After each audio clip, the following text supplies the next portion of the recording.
Should we talk about what happened earlier? No. No. Okay. No. Too local. I mean, we wouldn't have to mention the store name. I know. We went to EB Games. Ah, yes, of course. Doesn't that place not even exist anymore? EB Games is just GameStop but Canadian. I mean, yeah, I know that. I just didn't know it was That's right, guys. I'm not Truth be sure. told, we've actually been Canadian this whole time, eh? The Canadian plot twist. Yeah, I don't need this.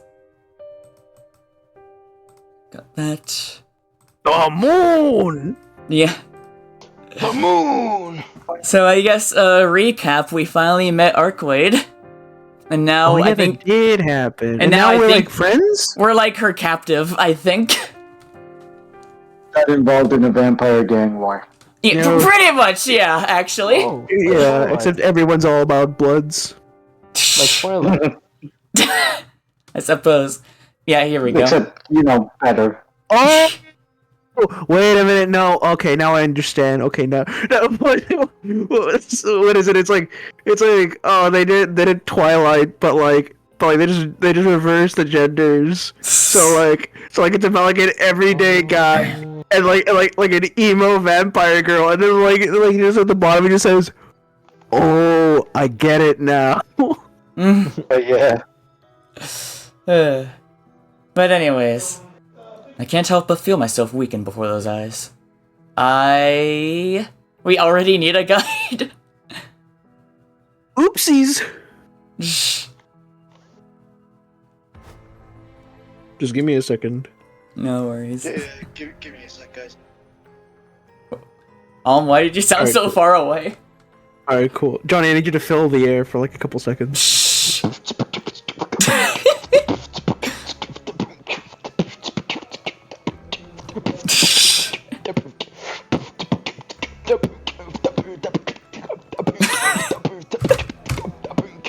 Yes, help her. In retrospect, yeah, of course. I just can't say no to her request. Either way, Destiny still arrives. I killed her. Oh, he said the thing. Tango down. It's my fault that she's weak enough to even seek help from some nobody like me. Besides, we might have only just met, but I get the impression she's not a bad person. Can I save here? Hey, wait a I minute. want to see the stream now. Alright. Should we hang on? I have a worry. God, I'm so sad that. Oh, God, I'm so sad Cyberpunk doesn't have multiplayer. For real, this would have been really fun, dude. If they hadn't fucked up the release, dude, we would be playing Cyberpunk multiplayer right now. We'd be in Cyberpunk RP lobbies. Oh, yeah. Anyways. Well, what'll it be? Are you gonna tell me that you can't help out because... Mustard or ketchup? I hit my leg still hurt. What'll it be, fellas? Ketchup or mustard? I thought the exact same thing, Johnny. Are you gonna tell me that you can't help me out because I'm a smacked my leg vampire? and I'm still hurt. You're finally catching on, huh? Stare. Oh, please, don't look at me with those eyes. The guilt will eat me alive. Stop staring at me with those big old eyes. Literally. But I guess I'm already in too deep. I won't be able to sleep at night if I just pretend none of this ever happened. I already know I'll regret this later. But even so, you're going after that serial killer that's been terrorizing the town anyway, right? I should at least try to do something to help put a stop to that. I do live here, after all. It's better than turning a blind eye to her stupidly sincere gaze. So you're telling me that... Yeah, I'll do it. I'm not gonna be your shield, but I can stand guard, sure. The aura, again. Yeah, I think this started a little bit before we ended. Oh yeah, because this is right before We started the intro. opening. Yeah. No, we stopped at the intro, no? Yeah, but yeah, No, we I stopped guess after. I didn't save. So, Oh. anyways, Yeah, more than likely. yeah. That's why I have the Elgato thing open, so we're ready to cut it. There she goes again. What's with that expression? You know what? I'll be back in like almost like 20 minutes. Okay. I need to take care of something real quick. Okay. I will return. And he was never seen again. Yeah. Some still hear whispers of him. Not me, though. Yeah.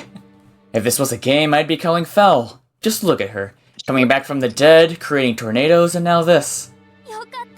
Great! We have a deal then! She extends a hand to me. I guess I can finally introduce myself. I'm Arcwade actually, just call me Arcwade. I do have a full name, but She's just now telling her name. Yeah, dude, after all this, yes, after all that's happened, yes, this is the first time she said her name. Oh my god. Actually, just call me Arcwade. I do have a full name, but it's a bit long. I am what's called a true ancestor. A kind of vampire. What about you? That might be the strangest self-introduction I've ever witnessed. I sigh. Either I've accepted my insane new reality, or I just don't have anything left in me to argue. I'm Shiki Tono, just a regular student. I warn you now, I'm not going to be much use. I'm Dib Membrane. Yeah. I am 12 years old. Yeah, I love that one. I take the woman's, Arcwade's, hand. She peers at me intently for a moment, then offers her hand again for a shake. Well, Shiki, as of now, we're partners. I'm gonna work you hard in return for killing me. Oh my god.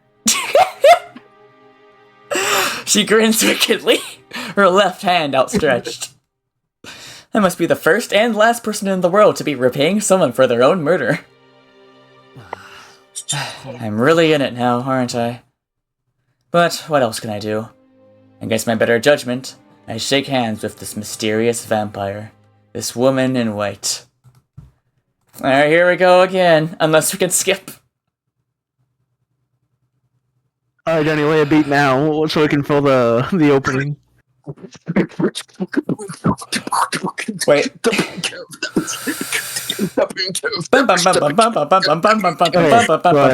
Never mind, we can skip. We're good.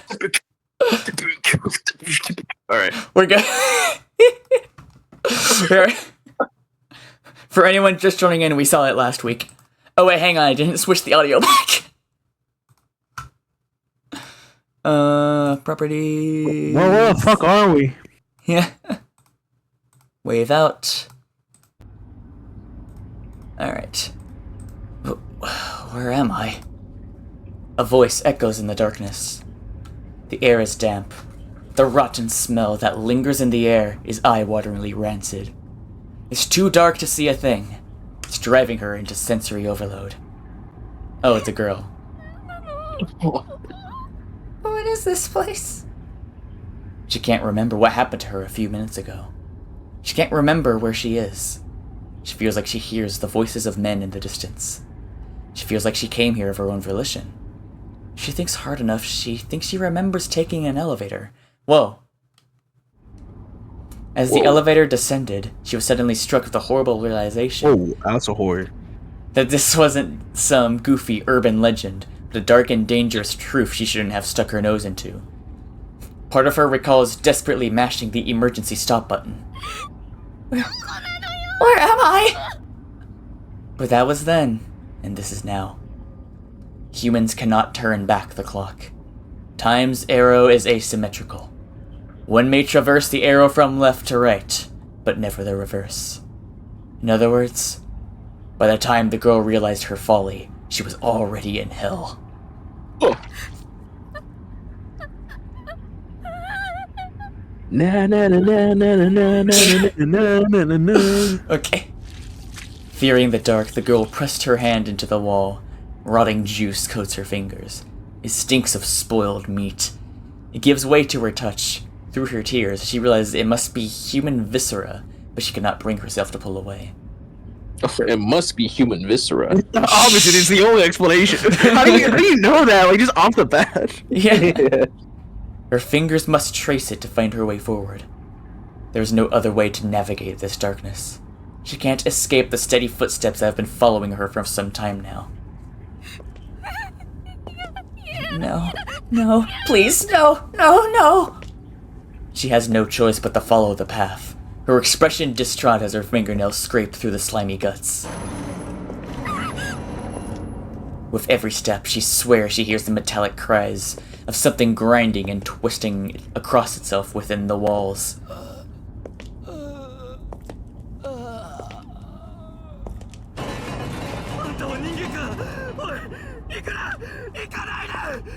Okay, I'm not sure who this is now. Okay, I'm back. I'm not Alright, even sure You're just in time for the death scene. Yeah. I guess I'll be them. Are you human? Stop! Don't leave! Don't leave me! Michael! Don't leave me! Michael! Mommy. Oh. Let me out! Let me out, please! Let me out!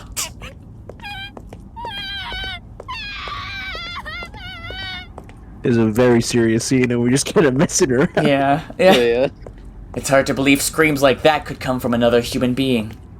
The whales are so desperate that they might rupture their throat and lungs. Yet these people have long shed away any such concerns, and now simply howl into the abyss. But there's little that can be done about their bodies now. Limbless, they are suspended from the ceiling like a mass of bagworms. Oh no, no. I don't want to die. I don't want to die. She ignores the pleas of those who are beyond saving and continues to run. She just needs a light. Any light. If she had a light, she could escape. There's a goal you have to reach. That's what the men who guided her down here had told her. They laughed when they said it. So there has to be an exit. She believes it's the only way she can save herself. She knows it's a lie, but she needs to cling to hope if she's to maintain any semblance of sanity. Light. A light. A light. A light. She looks behind her. That's right. She knows she's not alone here. She came here together with her boyfriend. That idiot was the one who suggested it. It's because of him that she agreed it might be fun to try. It's all his fault. She hopes he dies. She hopes he dies soon. She hopes he dies before she does. She hopes his death might lead to her escape. She hopes she'll be the only one saved. She's the special one after all. She didn't do anything wrong. There's no reason she should be suffering. She should be reserved for those who are stupider than her, those who are dirtier than her, those who are luckier or more blessed. This has nothing to do with her. She's always been good. She's lived a normal life. She's always been normal. This misfortune should fall upon someone else. What? The faint darkness fades. Crazy. That was crazy once. Yeah, this is kind of that vibe, yeah. They put me in a room full of rats, room full of rubber rats. The rats made me crazy. Crazy? I was crazy once. The faint darkness fades. A blackness, dark and deep, takes hold. The girl standing in the middle of it all stares down at her burning body. What is this? Oh shit, I'm on fire. Yeah, sorry, bro, you're not the main character. Yeah. What is this? My hands are like ash. The appendages she's used to feel her way along the wall have burned all the way down to her elbows. When she frantically looks at her body, why? she realizes her clothes have burned away. Her skin had turned black and charred, cracking to reveal the sinew and organs hidden beneath. The fat of her flesh sizzles and burns with a flame red and hot enough to captivate her gaze. Thank goodness, the woman thinks, laughing to herself. Finally. I finally found a light. I'm burning. This is wonderful. Look at me. I'm burning. I'm burning. She cackles. A little funny. A flaming anatomical model taken with madness. A torch of flesh providing light in the darkness. Then, a sharp stab puts her out of her misery. Please, let me go. Her body burns as boiling blood spews from the wound. As if savoring the warmth of her body, it drinks her flesh blood. Or fresh blood.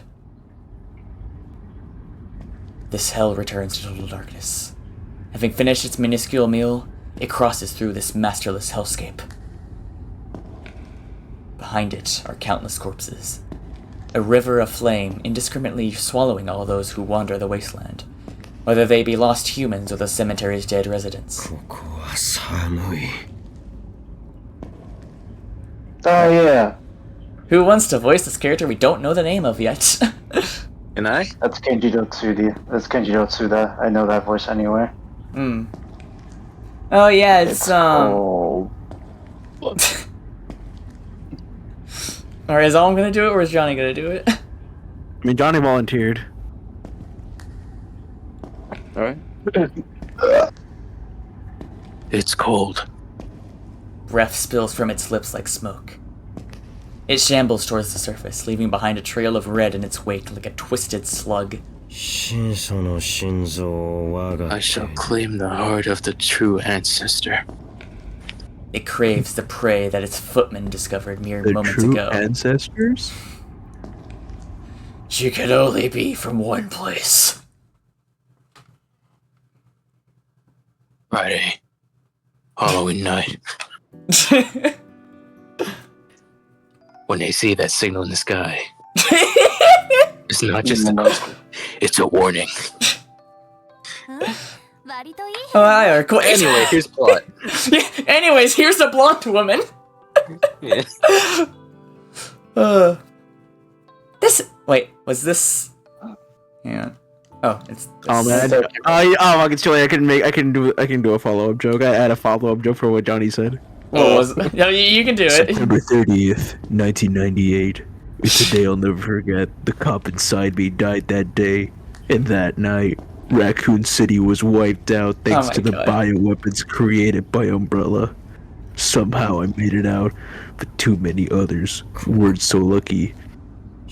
I was asked later to join a top secret government program. Not that I had a choice. The trading, the punishing missions, the kissing of Krauser nearly killed me, but at least they kept my mind off everything. If I could just forget what happened that night, the pain, even for a second, this time it can be different. It has to. This is a decent room. I think I'll be able to Mission sleep. reports. Yeah. December 16th, 1991. I think I'll be able to sleep pretty well in a place like this. Arkwade looks like she's enjoying herself as she inspects the hotel room. I have no In the worries. hotel room? Yeah. Is there a fucking line up here? That was fancy as fuck! Oh fuck? I have no words for how this day has turned out. How did we get here? Well, I guess they're about to explain. Well, I guess as you say it, they show the flashback. So, what do you want me to do? We should get out of here first. My apartment isn't exactly suited for defense, so, how about we find ourselves a room with a nice high vantage point? And here we are. Arkwade hailed a taxi on the main street and we drove over to one of the neighboring city Now they're districts. gonna introduce the sniping minigame. Oh my god. From there, we didn't just book a room at one of the most prominent and expensive hotels around. No! Arkwade decided to book the entire top floor just for us. I feel like some A-list celebrity. How did Look, I know she's... This isn't important. This isn't important. Not to them. To me, a little bit. Not that much, though. What? What's your net income? RQ, just asking. What's your net income? I'm just asking. I'm just asking. People. I know she's a princess, but like, how did she just do that? Vampire hypnotism charm? I don't know. Oh yeah. I don't know. Just like She's a fucking Jedi. She's a just like fucking that hosting. Oh yeah, I guess that too. You want to give me the penthouse? Oh yeah, I guess. Actually, the penthouse. And White you want to Chicks kick was out amazing. Chevy Chase because he's an asshole. What? Wait, what? Actually, there is something I want to mention, but it's from the Forbidden adaptation. So I apologize, Tsukihime fan base, but I think the one funny thing I've seen from the anime is that there's like a joke about Arcwade just generating money, and Shiki just like stops her like, Arcwade, that's illegal. You can't print money. Oh, what the fuck? She can do that? Yeah, I guess. Huh? So that's like, I mean, other than, you know, okay, huh? That's like the one that's the one intentionally funny joke I've seen from. Let's just take that as canon. Let's just take that as that's the canon. one thing we should take from the anime. She's just printing fucking money. She like can actually print her own money. You know what? This should go a step further. We'll just say that the government lets her. We'll just say that she is allowed. Clean bills. They're clean, fucking real. They're not fake. Those are real fucking bills right there that she's making. Anyways, whoa! Look at how high we are. Go ahead, judge her bad. Seriously though, the rate your architectural abilities grow never ceases to astound me. Me when I play Fortnite. Me when I play Fortnite. What do you call this? Making mountains out of molehills? The March of Progress? It doesn't matter. Look, Shiki, look! The alley we were in earlier looks so small from up here! Arcwade happily peeks through the shut curtains at the panorama below. I can't say I'm as excited as she is.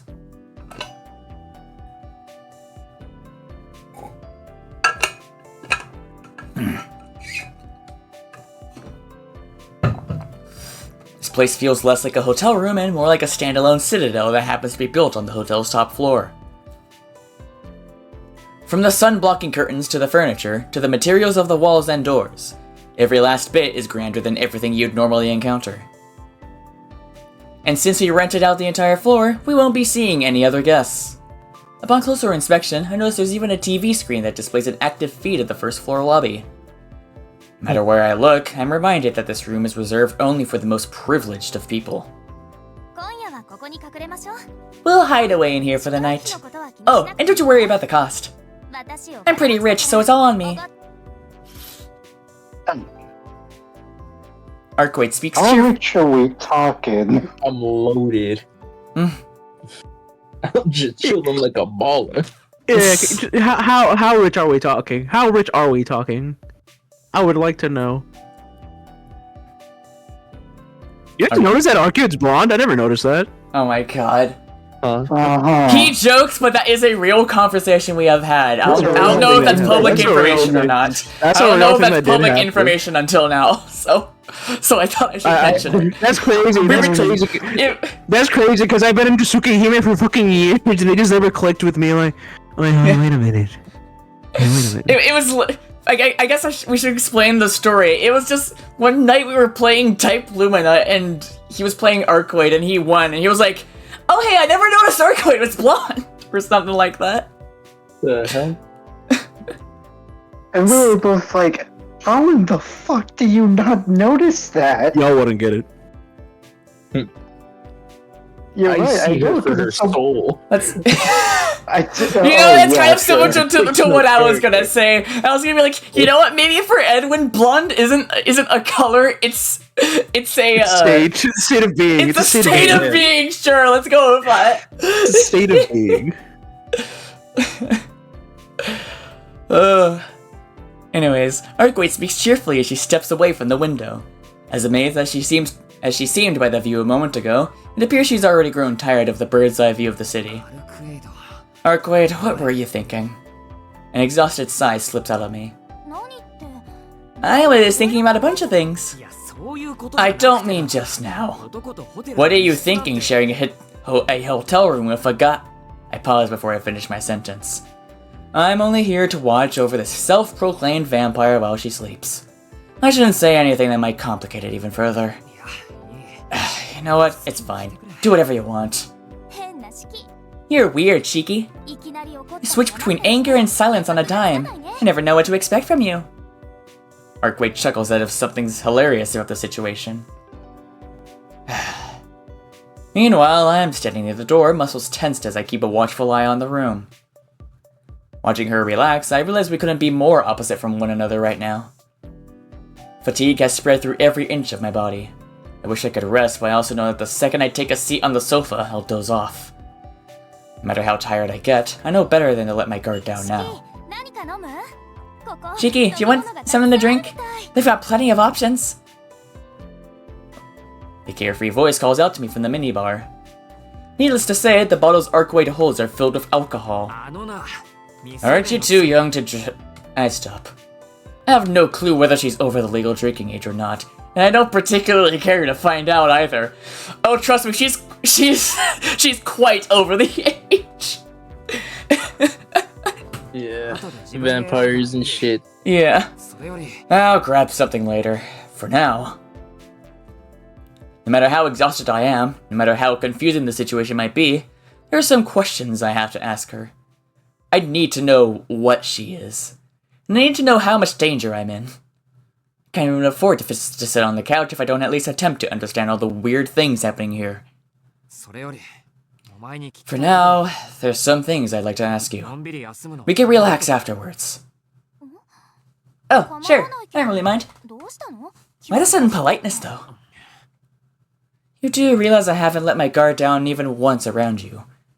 But that aside, because it's a serious topic. For starters, what's your goal?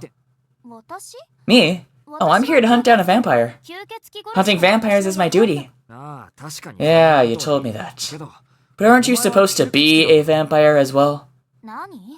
Seriously? Still don't believe me? Don't worry. Don't worry. Don't worry. I believe you. I believe you, try as I might not to. I'm just saying it's weird that you're a vampire, but you're here to kill another vampire. Doesn't make any sense to me. And you walk during the day. Are vampires even real? Oh, are you against the idea of killing your own kind, Shiki? I'd rather not kill anyone, whether they're the same species or not. But that's... Tony went way past that point now. Yeah. He's kind of. It may not have been your intention, but yeah, we're kind of past that. You did try to kill her. You killed her. You killed her. She resurrected herself. That doesn't take away from the fact that you did in fact fucking kill her. Yeah, the fuck? I don't care how many one-ups she has, you took down one motherfucker. But that's beside the point. You cut a tree down, you bitch. Doesn't care about species, even though like he literally had a whole battle with like those like zombies earlier. Like, yeah. Alright, man. But that's beside the point. Don't vampires suck human blood? Would it make more sense if you were going after a human? The ones you should be killing are... humans, right? The ones whose blood you suck. Sucking blood and killing are two different things. Though I see where you're coming from. You're saying I should get along with members of my own species, right? Vampires might all be traced back to the same greater source, but we've evolved differently over time, like endemic animals. As such, endemic, yeah. As such, we don't share the camaraderie you feel for your fellow humans. So you're saying the vampire you're looking for is different from you? That's right. They're a separate type of vampire. Vampire I am tracking is one that was once human. The type you're probably most familiar with. They suck human blood and turn the people they kill into familiars. It's fine. Gradually increasing their power bit by bit. Arco versus Blade, who's winning that fight? I mean, I think we had this conversation last week. Depends on the writer. If it's a moral writer, then yeah, Blade absolutely sweeps. Yeah. Remember those zombies this morning? That's what you get when a vampire kills a human. That which died as a human, but was brought back. The living dead. Which died, but was brought back. Those corpses I saw in the alley. In stories it said that those who get their blood sucked by a vampire get turned into one as well, attacking other humans in turn.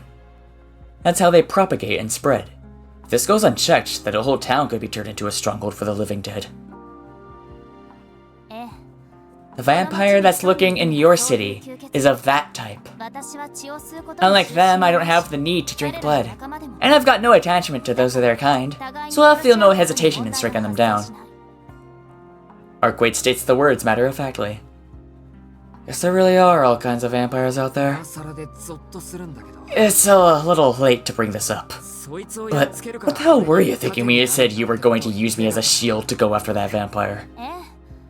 Oh, that was my original plan. Even if you refused, I would have used my mystic eyes to bind you to my will and force you into being my shield. Okay. So it really is just she hypnotized the entire staff. Yeah. Probably.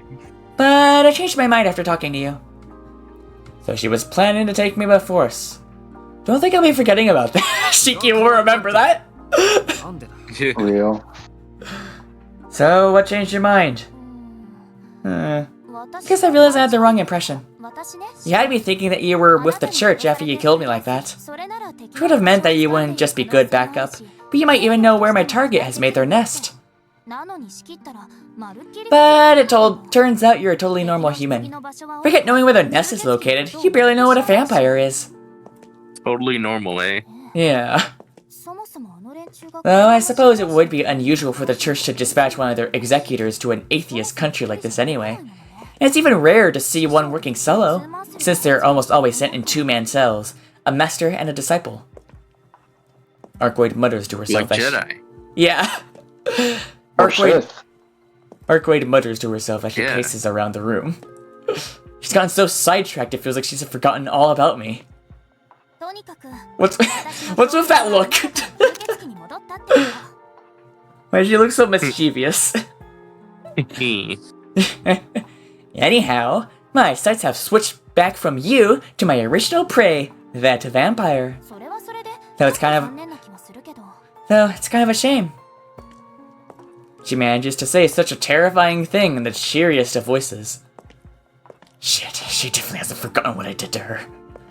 I certainly deserve to be despised for murdering her, but still bad for my heart to hear her talk so lightly about killing in turn. Maybe she really does intend to kill me the second I let my guard down. Are we done with the serious questions? As if we are. This bed is calling my name! Huh? Before I even get the chance to react, she's off. Arkwade bounces over to the bed and plops down onto the soft mattress. What a vibe. Yeah. This feels so good. I think I'll sleep till sundown. Sun's already down. Yeah. Wait, what? She means sundown the next day, guys. You should get some rest too. Vampires can't move around during daytime, so I don't really need you to stand guard till night falls. You realize what you just said contradicts every action you've taken in daylight so far, right? I'm just built different, that's all. I'm different. I'm sorry, I had to add a little bit. Too perfect. But I am at my limit. Nighty-night, Shiki. Wake me up when the sun goes down. Hey! Arkwade falls asleep so abruptly as if someone turned off a car engine.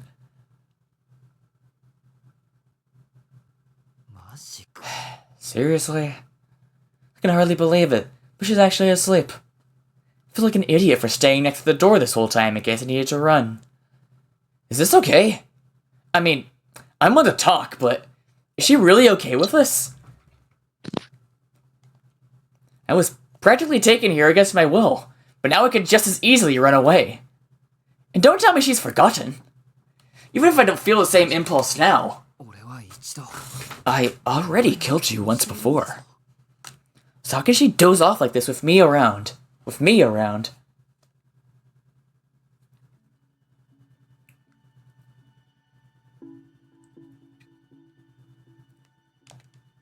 I watch her while she sleeps. Peering closely, notice... Is this another one of those?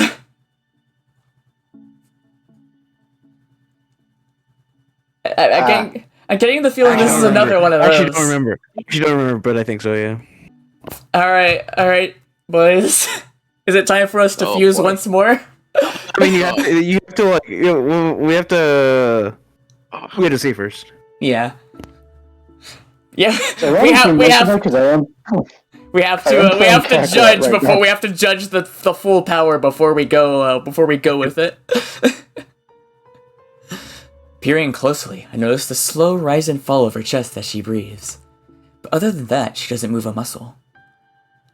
It's like I'm looking at a painting. The lids of her eyes are closed in peaceful rest. Her eyelashes are long and her lips are luscious, even without the slightest touch of lipstick.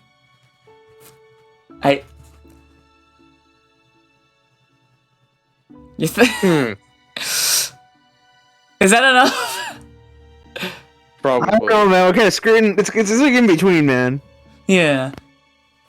Alright then. I trace the curve of her plump chest with my eyes, following the line until it meets the flat of her hips like a hill meets the horizon. I think once it gets to her legs. Yeah. I think Is the legs what decides it? Yeah, I guess. Let's see. We'll see. The millisecond we see the CG pan down to her legs, we're rewinding all the way. Her arms. No, I think we just start doing it on. Yeah, start yeah, saying sure. It on the Yeah, legs. sure. Alright. Shiki's a leg person. Yeah. Alright. We can go with add that to the wiki. Yeah. Her arms are long and slender. She looks innocent, yet sensual all at once, a contradiction I struggle to make sense of. Legs, come on, legs. No! Oh. Here she is. Tease us with the arms, bro. Like, Yeah. Her Dang. arms are long. Yeah. Oh, I understand. You know, you go to the you go to the Shell route. It's all about the legs. Maybe the arms. It's quite ingenious, actually. Yeah. This really is incredible, man. Vulnerably slumbering in the hotel's royal suite, trusting me, the person who killed her, to be in the same room as her despite us having only just met. Oh, you idiot. She's so ridiculously trusting and honest. I'm frankly a little worried about her. Either way, this is the time to choose. Is it now?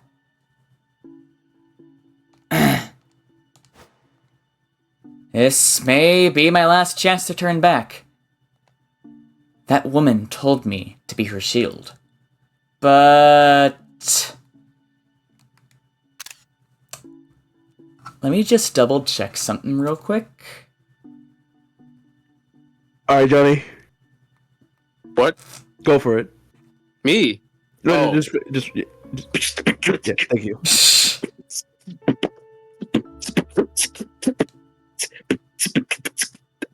Yes, okay. Alright. Alright. So, let me just double check that I save. Oh, wait, no.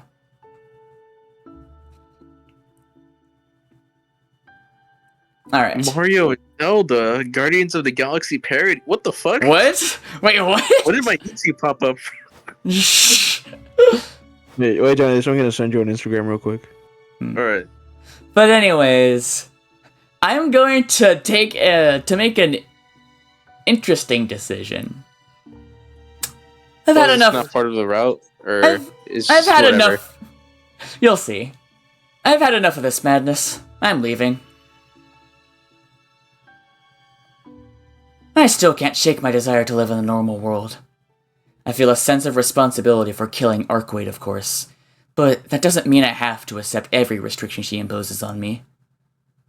She's still sleeping peacefully, utterly at ease in the presence of the person who murdered her. Damn it. I just don't understand what she sees in me. There's no reason for me to be here. What do I have to offer?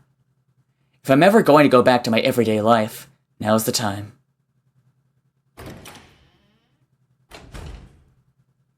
The hallway is as quiet as the grave.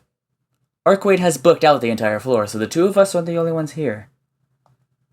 Lingering doubts swirl in my mind. I shake them off and press the elevator button.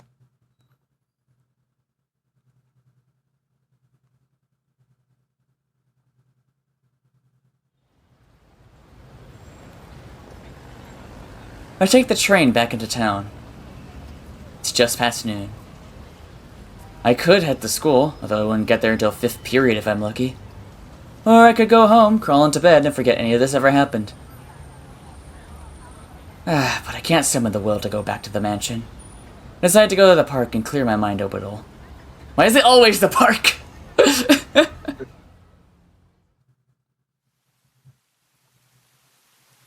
Oh, hey, it's the stage. Oh my god, it's the stage from Melty Blood. Huh. Same brain cell. Yeah, I recognize those bricks. I fought on them for like 3 years. Yeah. Good times. I heave an exhausted sigh, sit down on a bench and stare aimlessly up at the sky. It's gray as far as the eye can see. The leading clouds reflect my own inner landscape. I really want to know why we chose like the wrong route. I want to know where it's going. I wonder if she's still sleeping, never doubting that I'll be there when she awakes. I'll say there's 1.5 reasons. I murdered her, and yet she forgave me. She forgave me, so what am I doing here, sitting on a park bench staring up at nothing? But at the end of the day, I don't want to die. No matter how strongly I might feel in the moment, that's a barrier I can never overcome. Edwin, it's Blueco again. Your power is yours and yours alone. Best viewers on streamboo.com! Oh. Keep reading while I ban them.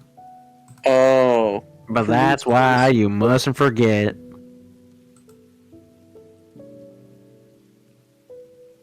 Oh. Master, its words from long ago spring unbidden to mind. What exactly? Be like water. Yeah. What exactly did she tell me again? Be like water. Yeah. You got him, ketamine. He just looks at the fountain. Water. Why does that sound familiar? Cheeky, you gotta be like fountains. Oh my god. I still have time. The sun hasn't sunk below the horizon. If I can get back to the hotel before it sets, I can start over. Ah, damn it all. I can't rid of myself of these doubts. In the end, I decide to go back to the mansion. I've got to prioritize my own life. I recall yesterday's bloodbath, back when the air was rich with the smell of death and blood. I don't want to see such a scene ever again. But if I stick around Arcwade, it's all but inevitable that I'll be exposed to that kind of thing again. If I don't want that to happen, I should return to the safety of the mansion.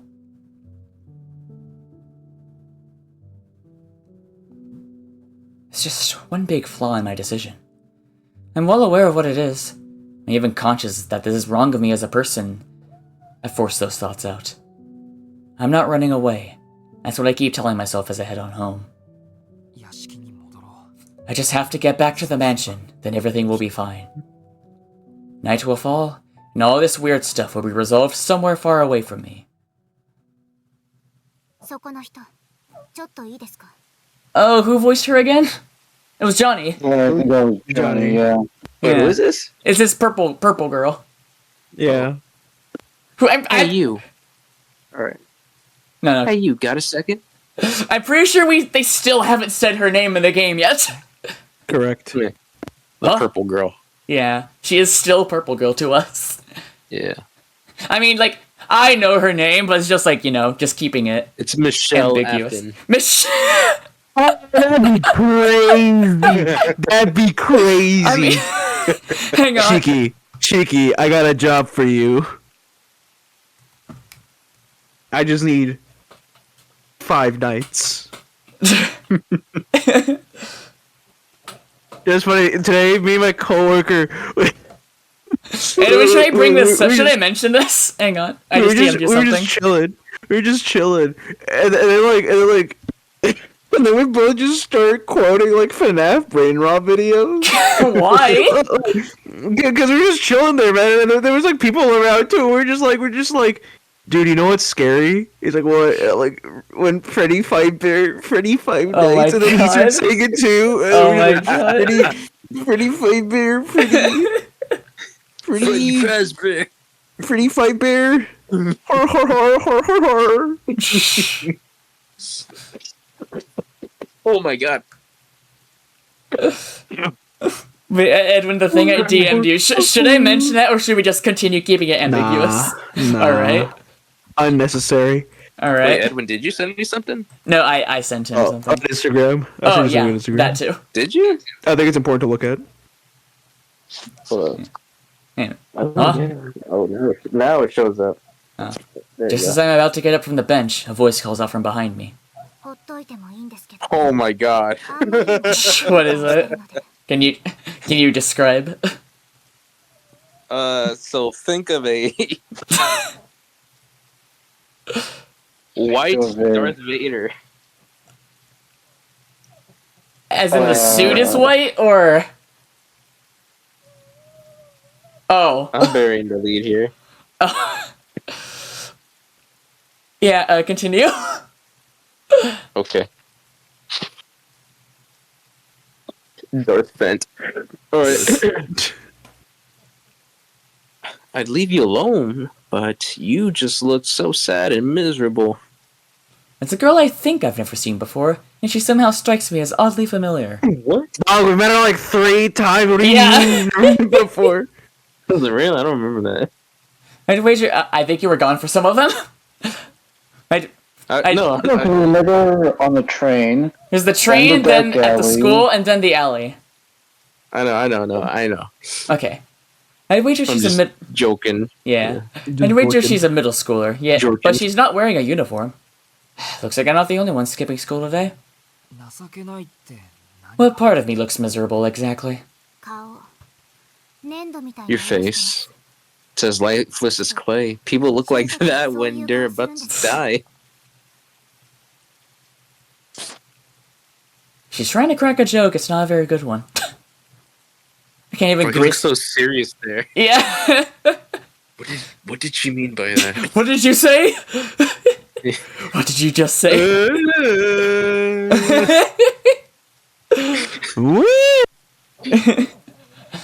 I can't even grace her response with a laugh. But the girl doesn't look at all fazed by my silent consternation. I'm not joking. I'm speaking from experience. This old man I knew had the exact same look, and he died 3 hours later. Just stopped breathing. If we called an ambulance in time, we might have been able to save him. The girl doesn't get any closer than this. She neatly observed from a meter of distance between the two of us. Did I call you one? An ambulance, I mean. Because I have to borrow your phone then. I don't want to use mine. You have a phone? I let out a sigh of relief at her unexpected offer. She's right. I feel terrible right about now, though I hadn't noticed. But as I'm suddenly brought back into normality, I start feeling better and my breathing stabilizes. You don't need to worry about me. I'm just a little anemic. It'll pass soon enough. But I appreciate your concern. Thanks.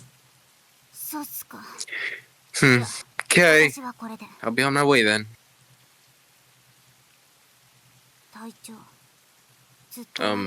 Have you always been in such a bad health? Huh? In such bad health? The girl looked like she was ready to leave, but then she followed up with a strange question. I guess I was born with it. Ever since I was a child, I've gotten dizzy when doing sports and such. You can't keep a dog then. You wouldn't be able to play with it. There now, I could at least take it on walks. It's not like I have any particular desire to own a dog, but the assertion that I couldn't fills me with sadness. Walks, huh? You're still really pale. I suggest you head home quickly and get some rest. The girl leaves. Huh? For whatever reason, when I watched her leave, I got the impression that she was actually in poorer health than I am.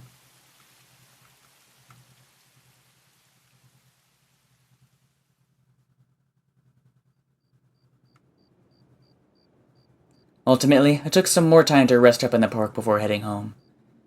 With the sun nowhere to be found, the streets are already shrouded in darkness. It's already after 7 o'clock.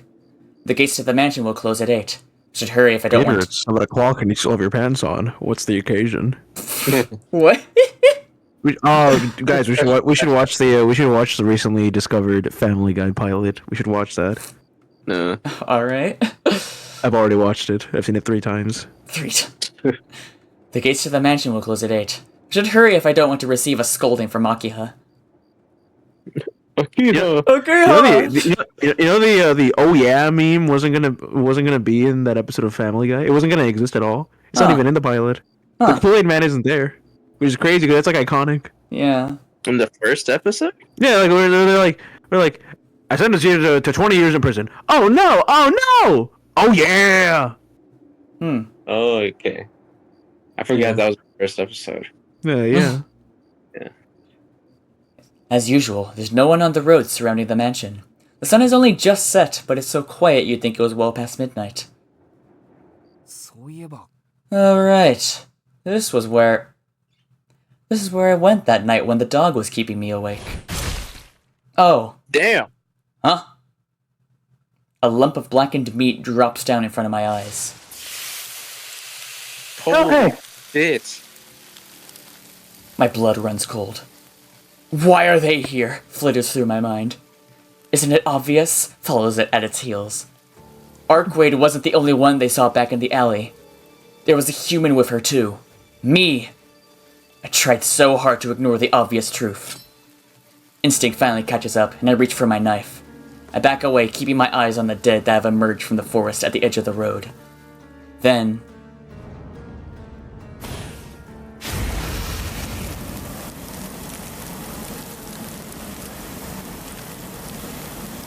And now I'm on fucking fire. Huh. That's strange. Suddenly, everything around me turns bright red. They're screaming. Sounds like it's coming from somewhere nearby.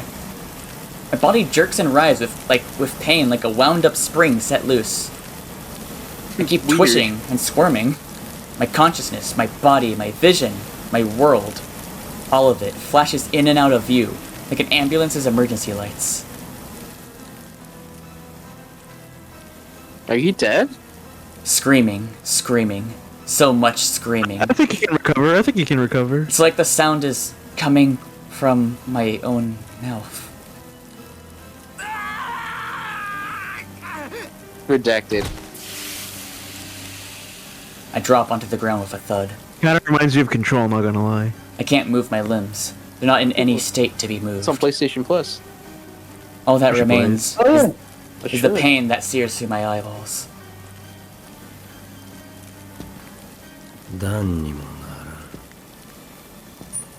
Is that me? Yeah. Yeah. Worthless. Unfit, even to be a guard dog. Damn. A low voice sounds muffled. Pools of grease make popping noises on the heated asphalt. Yet even until his final moments, Shikitono never realized the sound came from his own oozing filth.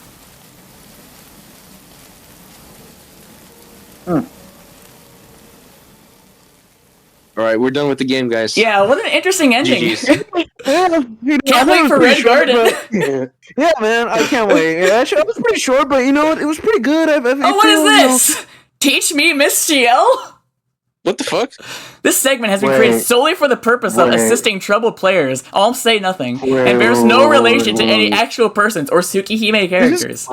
Please be advised that it may diverge substantially in tone from the main story.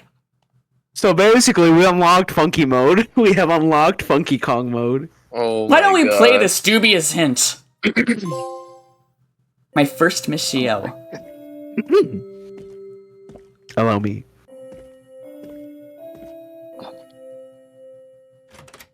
Alright, let's see what Shiel's up to. I'm sure no one else is here. Teach me, Miss Shiel! What is that? Oh my God. Oh, hello there. Alright, fellas. Oh, right, I Alright, forgot. fellas. Leave this all to me. Leave this all to me. You know what's crazy? When I first saw this in the game, I fucking freaked the fuck out, man. That was crazy. That was crazy. Like, what are you doing here? What are you doing here? What are you doing? Leave me alone. Get out of my fucking head. Get out of my fucking head. Get out of my fucking head. Anyway. Hello there. Did the sudden dead end surprise you? No need to worry, I'm here to support lost shikis and guide them to the right end. Welcome to Teach Me, Miss CL. I'm Professor CL. It's usual as of this. I know. Disclaimer. Hang on. Professor, seriously, when did you get a title upgrade? Okay, I didn't know you were gonna take her. Is that a real thing, you wondered, William? I'm not surprised. I'm just like I mean, I think the last time we had this conversation, you were like, I am not worthy of voicing her or something like that. You're right. But since then, I've become stronger. I've Zenkai boosted. Anyways. Yeah. Anyways. No need to sweat all the small stuff. Bet you know I'd say something like that just by looking at me. Good morning! I'm the Sommelier, I think. Sommelier, queen of the bad world, the too sexy to appear in the main game, Nicolark! It's sommelier, but yes. Yeah. This is probably your first time with us, big boy. It probably is. Since this is the first dead end and all, just kick back and relax, Nya. Oh no. Shit, I might end up mixing up their voices. Yeah. Now, I noticed you kind of made a Nekoark a little more nasally. Feel free to ignore the odd creature. Unlike her, what I will say will actually help you. Now let's see what killed you. I love that. You're on fire. You got burned to a crisp, Four Eyes, like a regular human torch. Oh, fantastic orb. And not the fantastic kind, yeah. Wait, what the fuck? Well, you see, Johnny, here's the thing. You got burned to a crisp, Four Eyes. Oh, yeah, I already said that. Yeah. Oh, I was just showing him. Here's the thing. Yeah. Hey, boy, end up like this, Nya. CL is serious dealing with a freak landmine epidemic. It's just like that other place where they have constant gas leaks. God. This one is easy. You went outside alone after being seen. Why am I stuck with this airhead vampire lady? I'm going home. He didn't call her that though, Shale.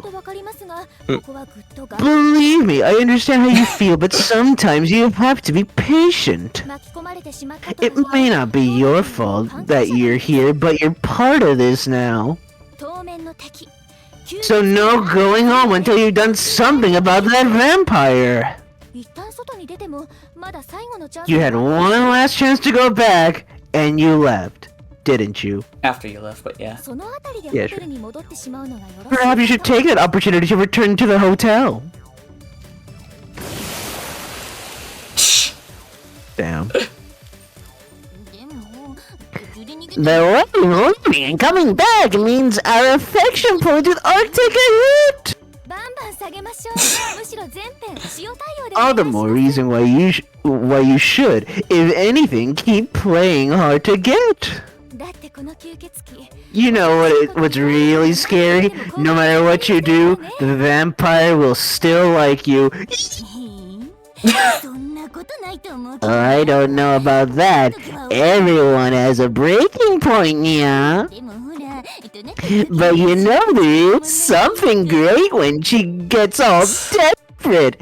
I can't get enough, yeah. Bonk. Honestly, do you hear how love-struck you sound? Bro, I really am Nekoark for real, bro. She's just like me for real, bro. I don't think She's that's something you want. That's something I absolutely want and deserve. It's my true calling. Mm-hmm. I wish some of us would take our work as heroines a bit more seriously and start acting like adults. Huh? This broad's got some nerve. Huh? Did I say something strange? Oh god, she might be serious. Alright, I thought we should at least see one of those. See you next time. We need to see all of them now. I need to voice an Echo Arc again.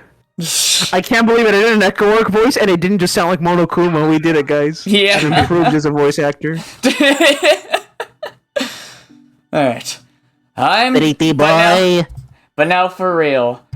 I'm done hesitating. I'm staying put. I did make a promise. That's right. I did. No matter what happens, I don't intend to break my promises. Arkwade is still asleep. I honestly can't tell by looking at her, but she did say she was weakened. She even said she was at her limit earlier. But the real question is whether I should stay or leave.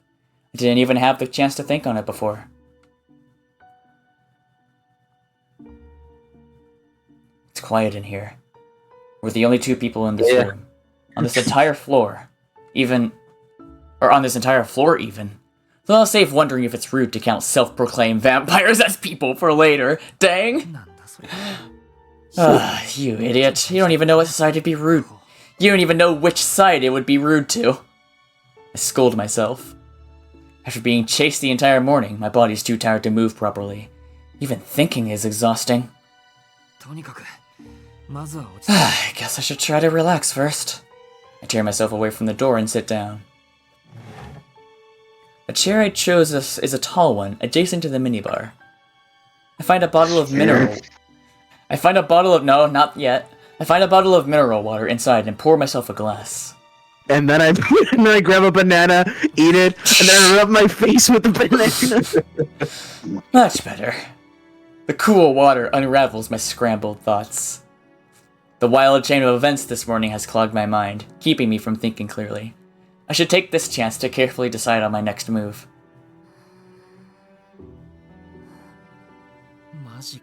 Seriously? It's my second resigned exclamation of the day. The one before was directed to Arkwade, but this time it's aimed squarely at myself. The sound of her gentle breathing brushes against my ears, pulling my focus away. What is wrong with me? What am I doing? Getting all excited and worked up for her at a time like this. I need to leave the room. This must be because the fear that gripped me in the alley still hasn't let me go. Yeah, fear. I just need to take a deep breath in the hallway and I'll be fine. This strange heat in my chest will go away.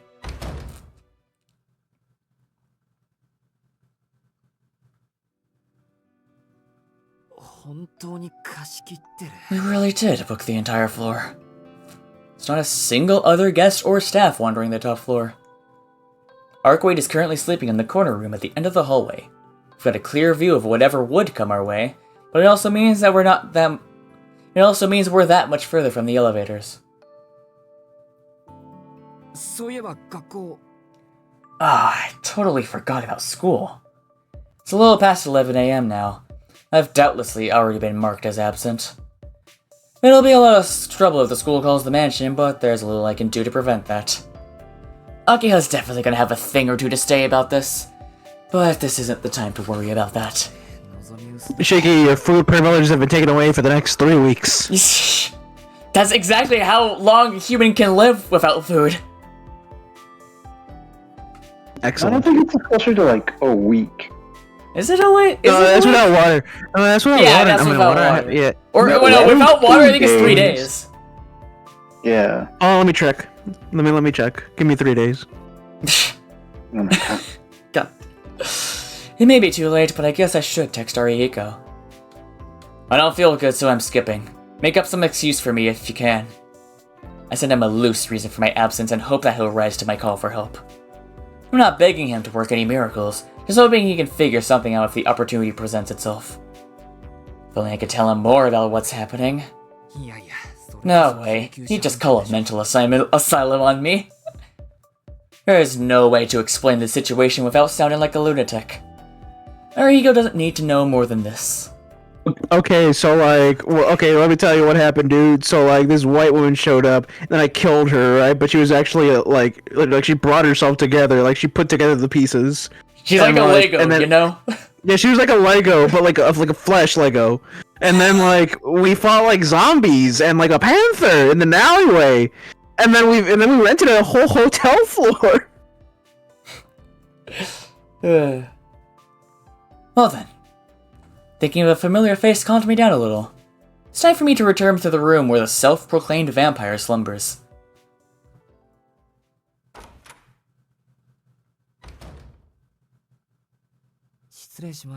I'm back. I knew she'd still be asleep, but it'd feel weird to enter the room without a word. The woman in white is sleeping just like she was when I left. It's like she barely moved. She doesn't look the slightest bit threatening in her sleep. If I didn't know any better, I'd say she looked like the princess of some foreign country. I've avoided the sofa long enough. Even though I know I might not get back up again, I take a seat. After all, the sofa is the only place in the room that has a good overview of both the bed and the door.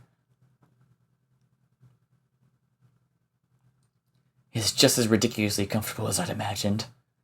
Its fluffy cushions call to me. I feel like I might just melt into them. But I stop myself. I'm supposed to stand guard so I can't fall asleep now.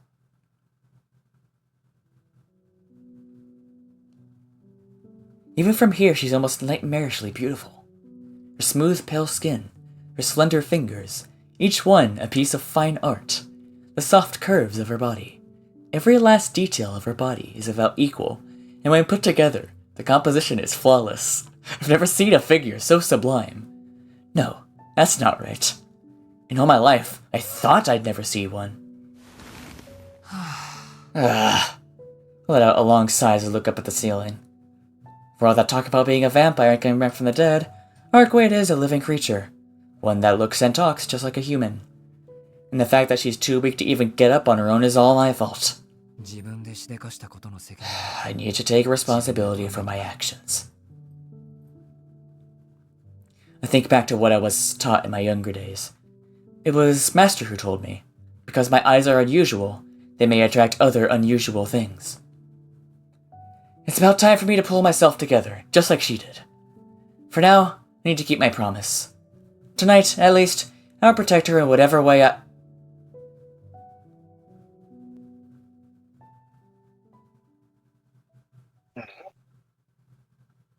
Either he fell asleep or something's breaking in.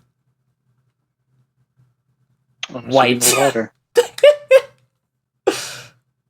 I open my eyes to the color white. The color pulls an old memory from the recesses of my mind. When somebody asked me to describe Arcuoid. I open my eyes to the color white. A hot summer day. Huge, fluffy clouds cover the blue sky. The air shimmers with heat. Hang on. The air shimmers with heat, and the keening of cicadas eats at me. The cries of the cicadas. My hands are glistening with red liquid, as if they were dipped in paint.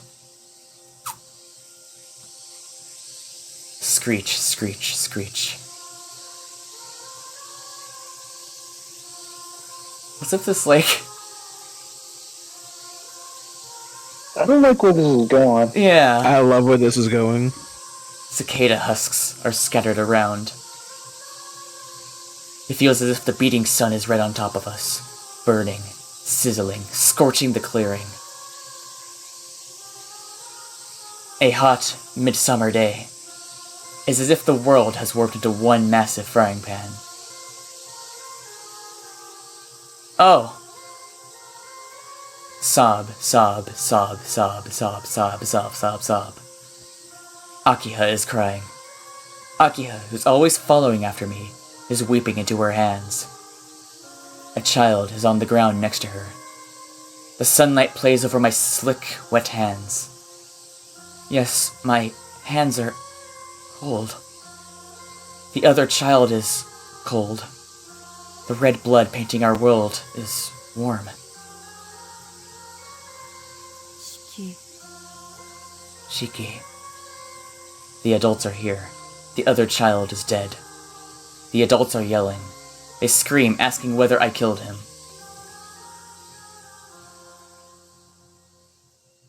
A dream forgotten even within a dream.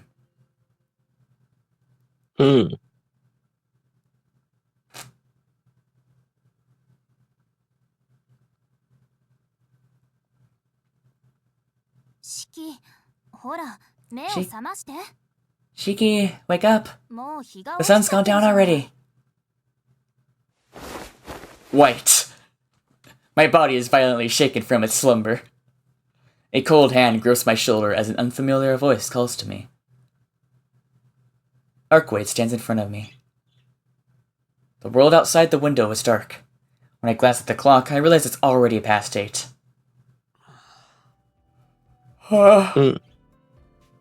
No kid.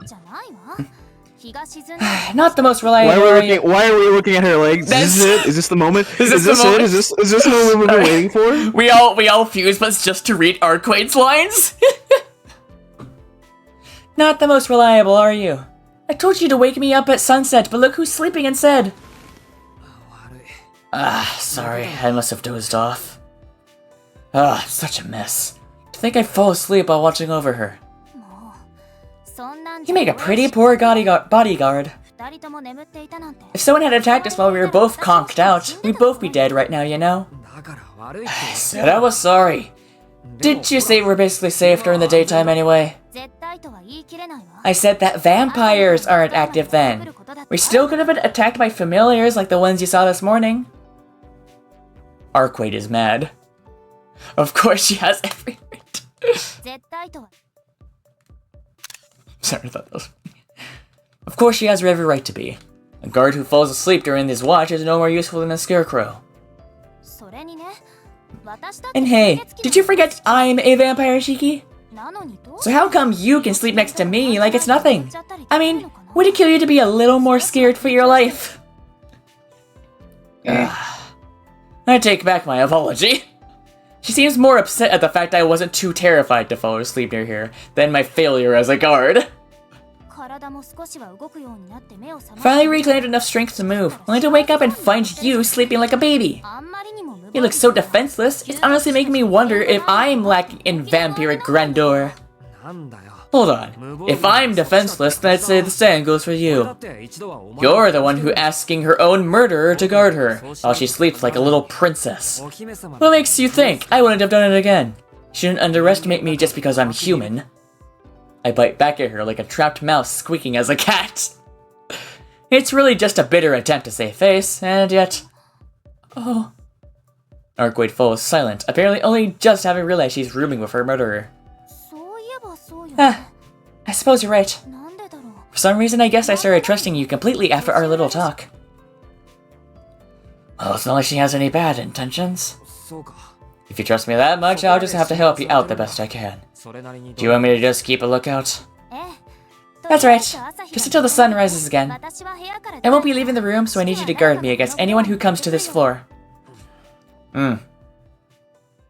Easier said than done.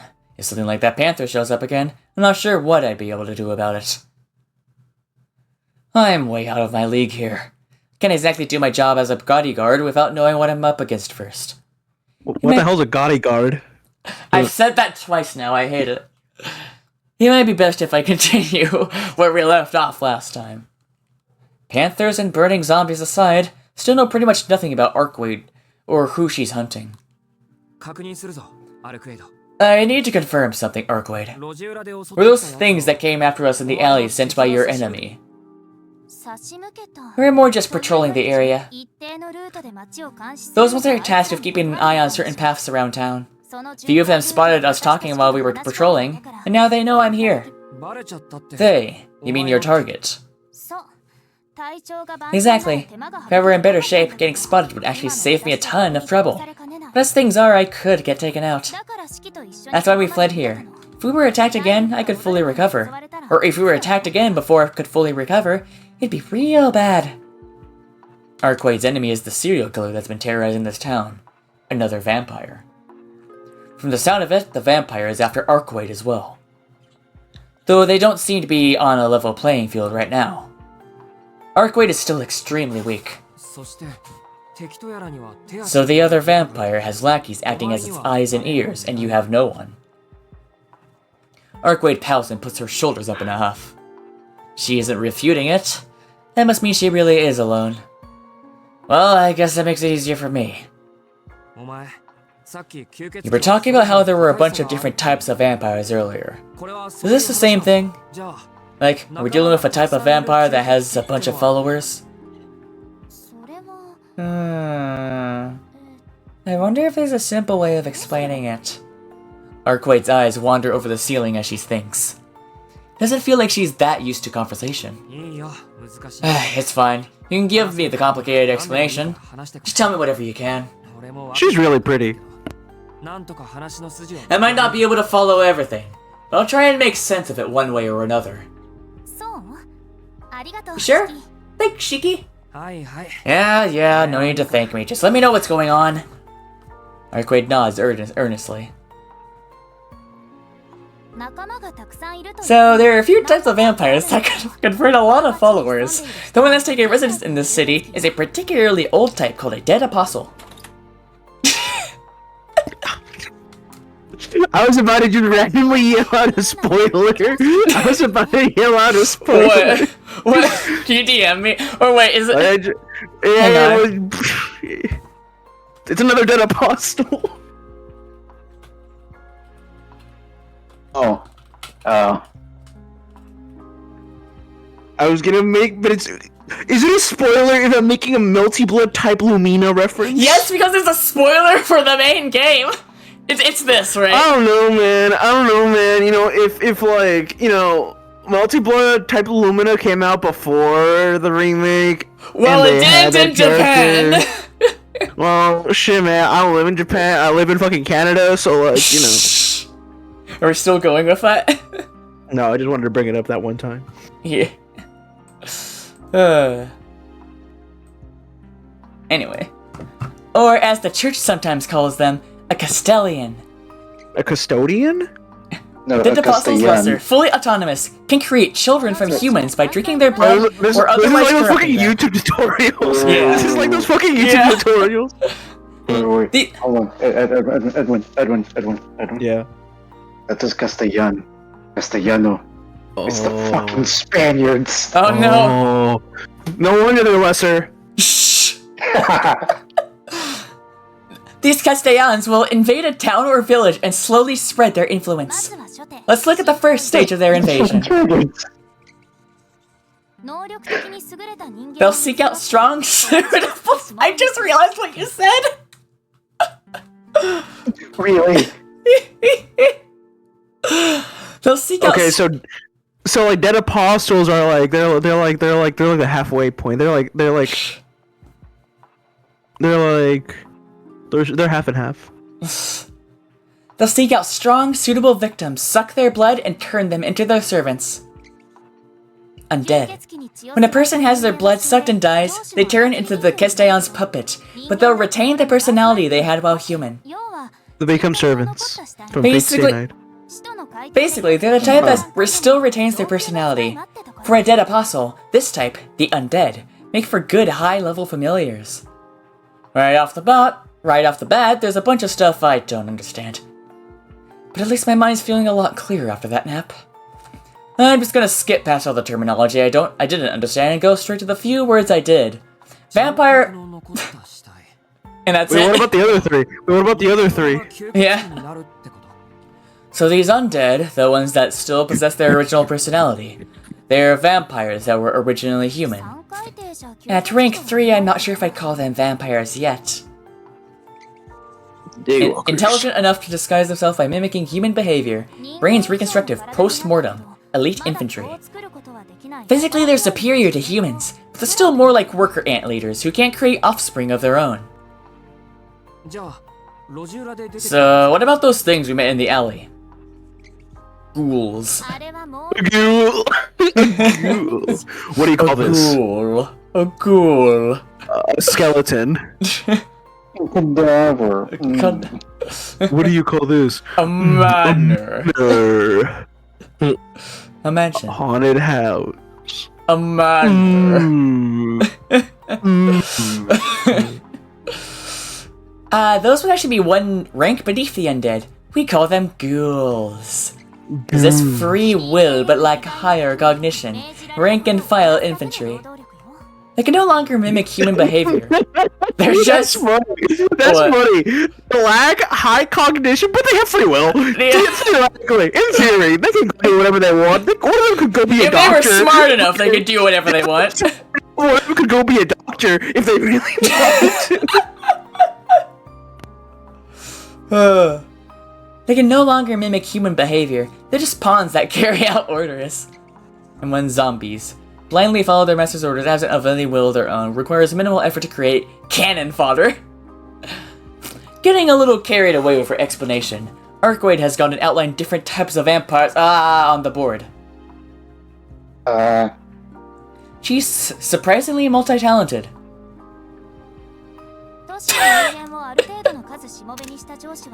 Once the Castellan has converted enough people into their servants, they'll arrange a coffin to slumber within.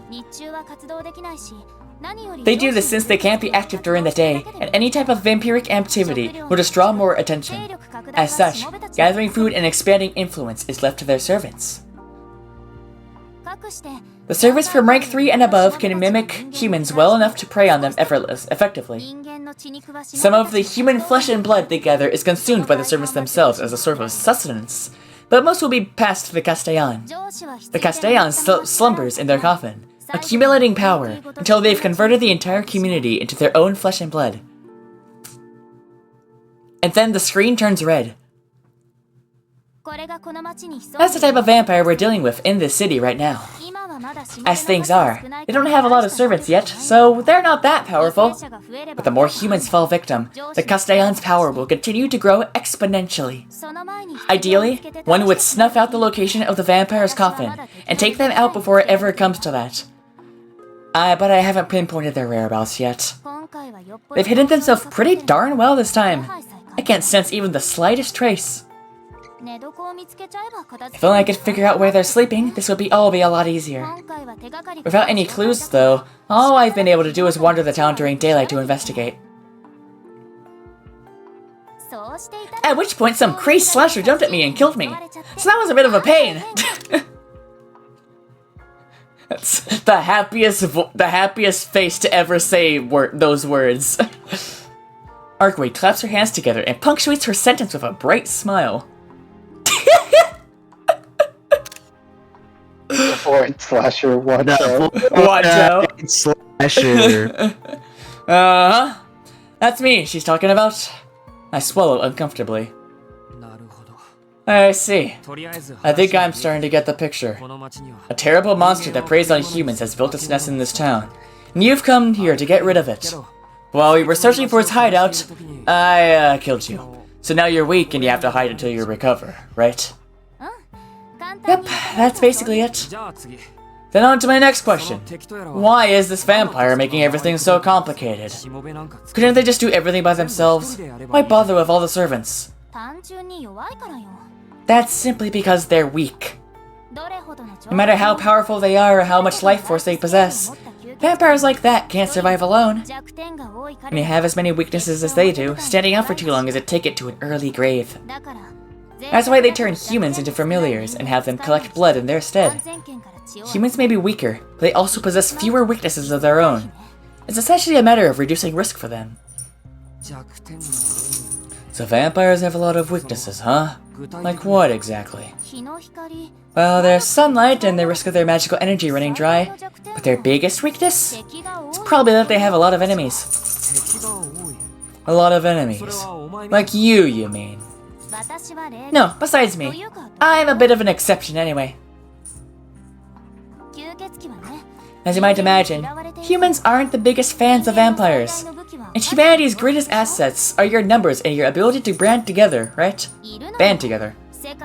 There are humans whose sole purpose in life is to search for reports of vampiric incidents, track the culprits down, and slay. The church, serving a religion in Western Europe, is especially vicious about the whole thing. As in kill them, okay. As in kill them, okay. Their hunters call Yeah, themselves... that makes more sense. Yeah. Their hunters call themselves executors, and claim they're carrying out the Lord's will. They've had centuries to hone their skills in killing dead apostles. Honestly, they're more trouble than some of the vampires themselves. So that's why vampires will conceal themselves at first. They can't hunt for blood if they have to risk being sealed away by the church. Hunters sent by a church. Sounds like the Inquisitions and witch hunts of the Middle Ages. They must be incredible specialists to make even vampires hide and cower in fear. But something still has to be scratching my head. You said these vampires hide themselves at first. Do you mean that once they've gathered enough blood, they don't need to hide anymore?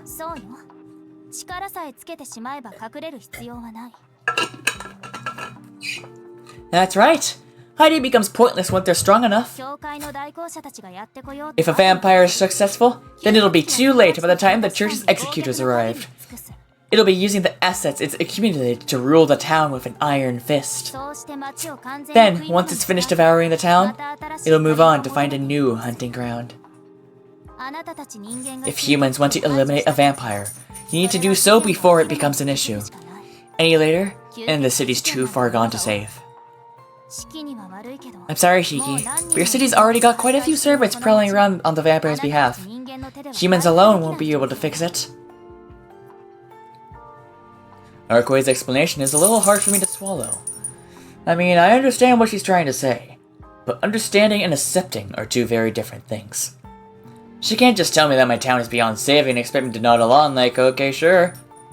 But the problem feels much more fundamental here. Yep, I can't believe it.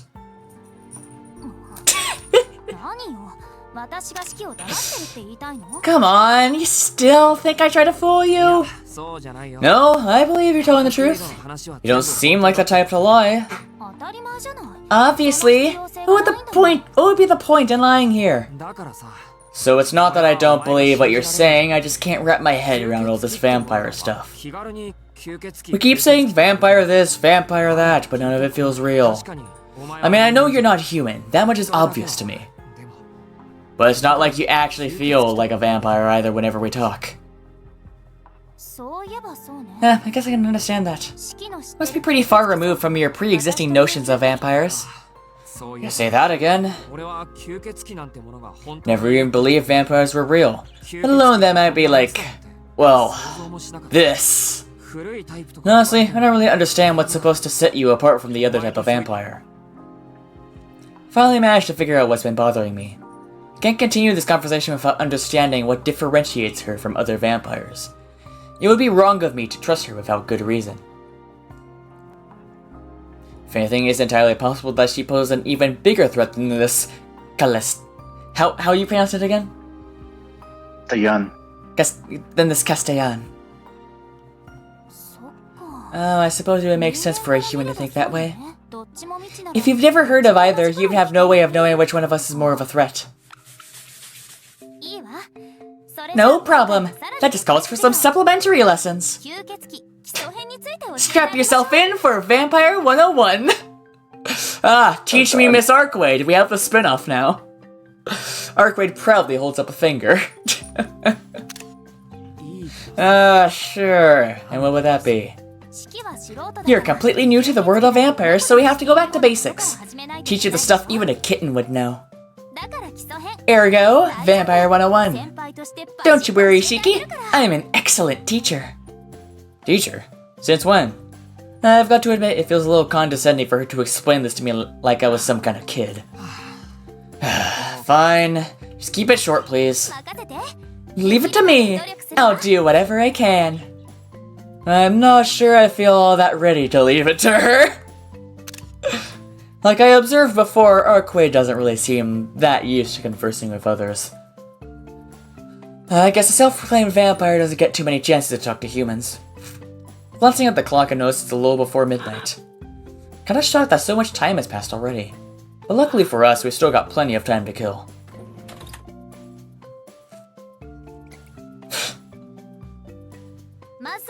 Let's start by classifying the main types of vampire.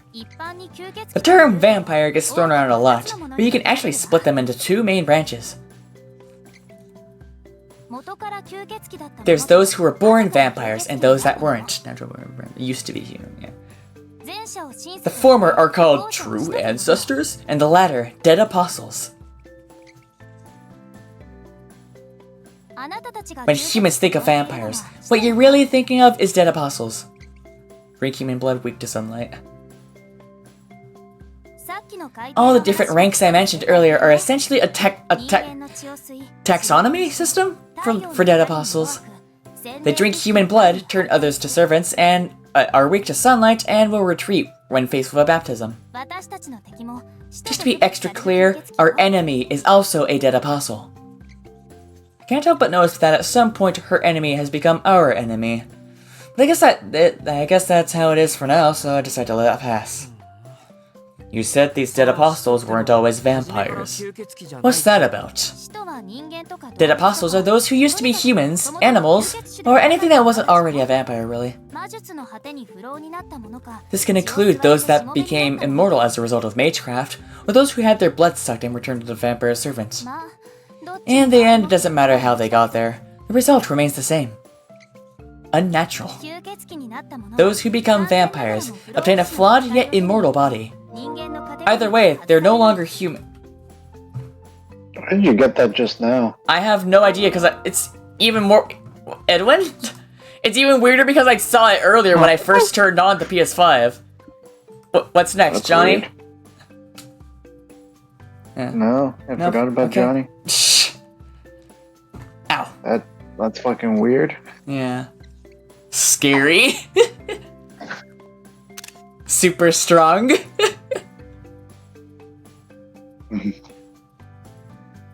So we've got true ancestors, which are natural-born vampires, as well as dead apostles, which are humans who turned into vampires. Can't quite put my finger on it. Something about the story still seems fundamentally off to me. Hey, Shiki, how does she know about vampires' abilities? Just the standard stuff. They drink the blood of virgins, they can paralyze you with just a glare, you can turn into mist and wolves too, I think. Basically all the vampire stuff you usually hear about. Well, all of that is more or less true.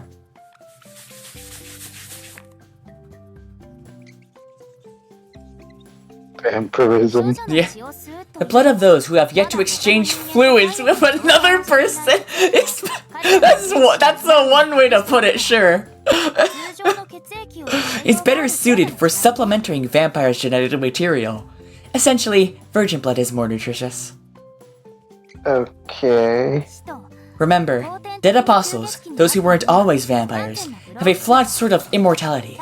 Sure, their cells don't age, and they die far less easily, but it's like an ever-burning furnace. Without a regular supply of energy, they'll waste away. All living things absorb nutrients from their food to survive, right? It's the same thing here. The only difference is that as long as vampires can feed on blood, they won't die a natural death.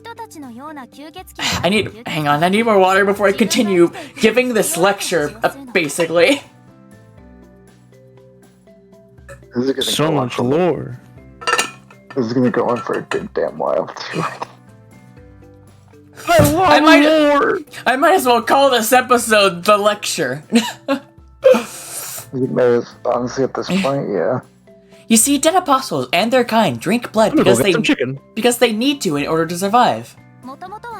Since they were born human, they aren't equipped to maintain an immortal body. The older and stronger a vampire gets, the more its genes begin to buckle under the strain of that growth. If it doesn't grow more powerful, it'll break down. On the other hand, if it becomes too powerful, its body won't be able to maintain its own integrity. So, what are they to do? Humans. It's simple, really. They seek out those unlike themselves who are still capable of maintaining their own bodily integrity. Then, the vampire takes from them that which they've lost. It's like how humans enjoy having organic compounds in their diet. Vampires drink human blood from which they can obtain normal genetic information and energy. Guess you could say it's like drawing calories from the soul? That's okay. In other words, they secure their own form by absorbing genetic information from healthy humans through blood. Drinking blood isn't just a means of feeding and accumulating power, it's essential to their continued existence.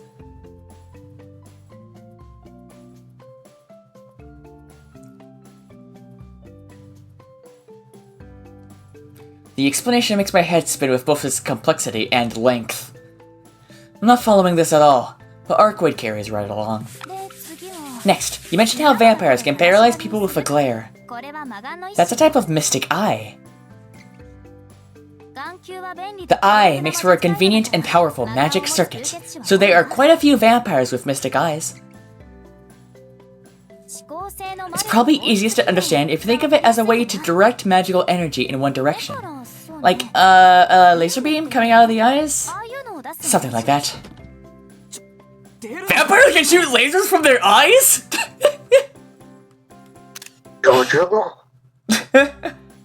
Arcwood said something so outrageous, I can't help but jump up from my seat.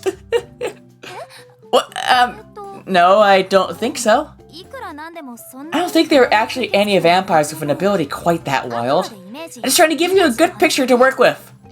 Cats, though? Cats can do that. I'm relieved.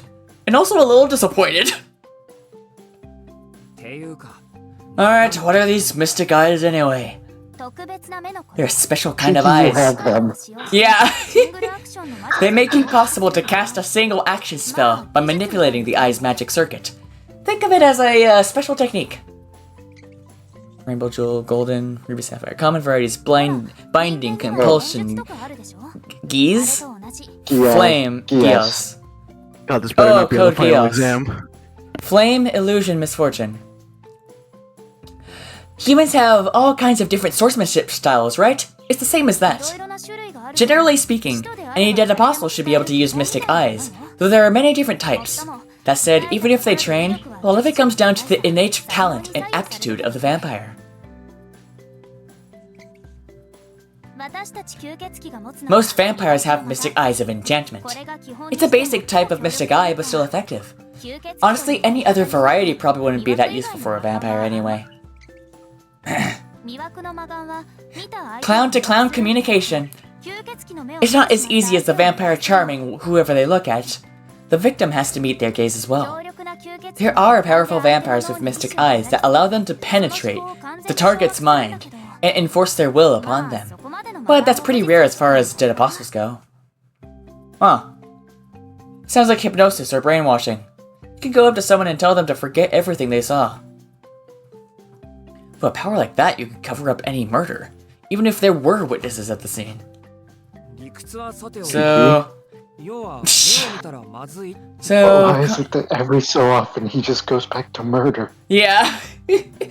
So, complicated mechanics aside, it's bad to look a How can I vampire make in the this eye. about murder? Yeah, literally. You're catching on? Yeah, when you're fighting vampires, you should try to stay away of the entire situation instead of staring your opponent down. Making direct eye contact is a good way to get killed.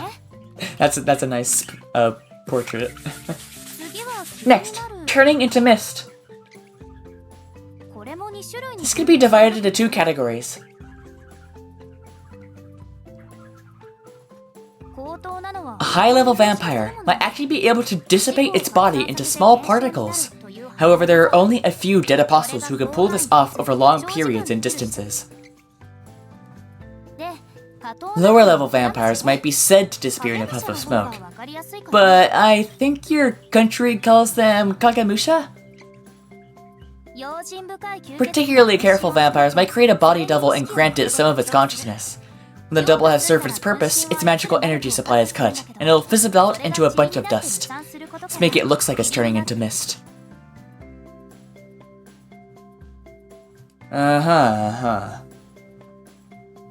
So she actually knows about Kagemusha. She actually might be a vampire from some foreign country, but she's surprisingly knowledgeable about Japanese culture.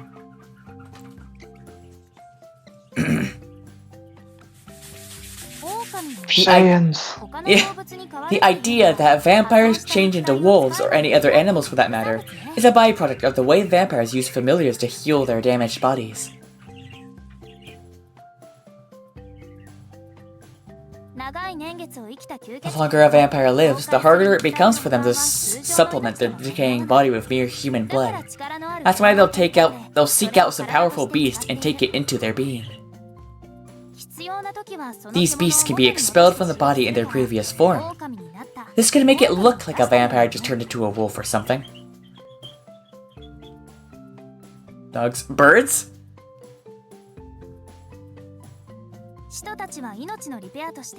A typical dead apostle will absorb just one beast or so to keep its body in good shape.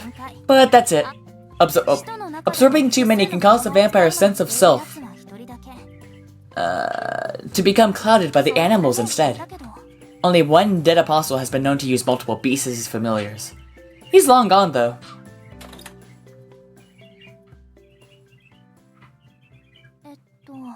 So, that's basically it. It's just a rough outline, based on the assumptions you already had. But I hope that clears things up a bit for you. Yeah, that was the short version. I kind of skipped over a lot, but if there's one thing to remember, it's that vampires are mostly beings with the same appearance and intelligence as those of a human. No matter how different they are on the inside, as long as they can still pass as humans, you can call them vampires. I feel like I understand less than ever. After hearing just how monstrous vampires can be, it's even harder to believe that the woman standing in front of me could be one. Well then, my turn to start asking questions. I actually forgot to ask you something pretty important earlier. Huh? What could you possibly have to ask me? I'm not a vampire or anything, I'm just a regular student. Oh really? Then humor me, Shiki! How did you kill me? Oh yeah, that. I'm asking what method you used. It wasn't runes, Kabbalah, or anything else I've encountered before, since they already have a resistance to their mystics. Which leaves magecraft that I've never encountered before, like ancient Shintoism or South American treasures. And even then, that shouldn't have been enough to kill me so completely. Answer me, Shiki. What ancient mystics did you use to prevent me from regenerating? I'm sorry, but I really don't know what you're talking about. Mystics? I can tell Arkwright is dead serious, but I legitimately have no idea what she's talking about. I'm talking about your conceptual weapon. You know, a catalyst brimming with history and ideas. You must have sacred artifacts in Japan, right? Usually there's something like a staff, or a blade, or a jewel, or a mask used in the Mystic Code. Come on, Cheeky, you sure none of this rings a bell? It doesn't. I keep telling you I'm just a regular student. I don't know anything. Liar! There's no way someone who isn't even a mage could kill me! Shiki, you're hiding something from me, aren't you? Arkwright glares at me like an angry cat.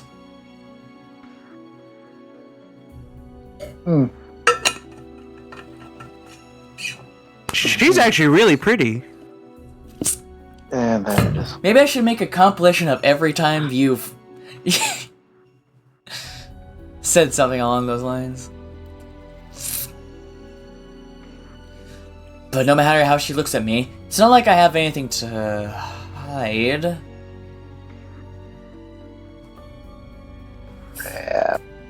Wait, I do. Sorry, I guess there was something. Though I'm not really sure if it's related. Arkwright keeps glaring at me. The only way to resolve this issue is by confessing the truth. I'm not sure how to describe it, but I can see these lines that indicate where things can be cut. Lines? Exactly what I expected. There's no way she'd believe that. No one ever does. That's just how it's always been. Tell me more. Arkwright responds with total seriousness. It's like I said, I see where something can be cut. Whether it's living beings, the ground, or whatever. There are lines that cover anything that can be touched. They're like cracks in reality, and I can cut through them with ease. Does that make any sense to you? It's handy that I can use a knife to cut through steel, but it's not like I can cut anywhere I want. I have to follow the lines, so it isn't the ultimate DIY ability or anything like that. I mean, even when I cut you, any regular knife can slice through skin, you know? A chill runs down my spine. Her gaze is intense enough to bring my breathing to a halt. I've heard legends of the mystic eyes of death perception. I never thought I'd actually come across a bearer. A mutant. A monster such as yourself. Hold on. A vampire has no right to call me a monster. Is that basically what you said, Olm? I just said, well, that's just rude. Yeah. Hot meat kettle. I'm calling you what you are. Even among vampires, none possess mystic eyes that can see the death of things. The death of things? What else would it be? Shiki, your eyes are a circuit to a place no living creature should be able to see. Were you born with them?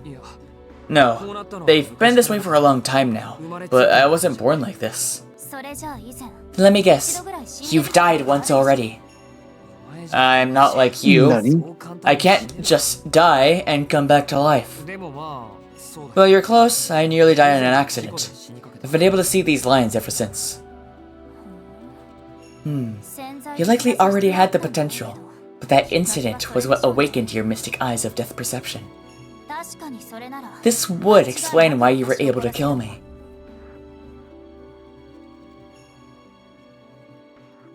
Also, I don't know if I've said it before, death perception is an insanely clever pun. I'm impressed with that.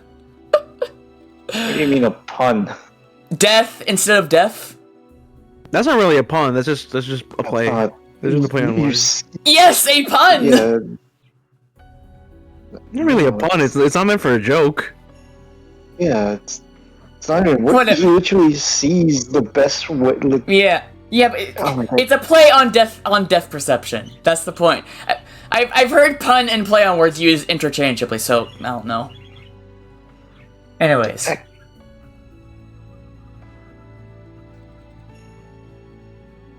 That's just what I've heard.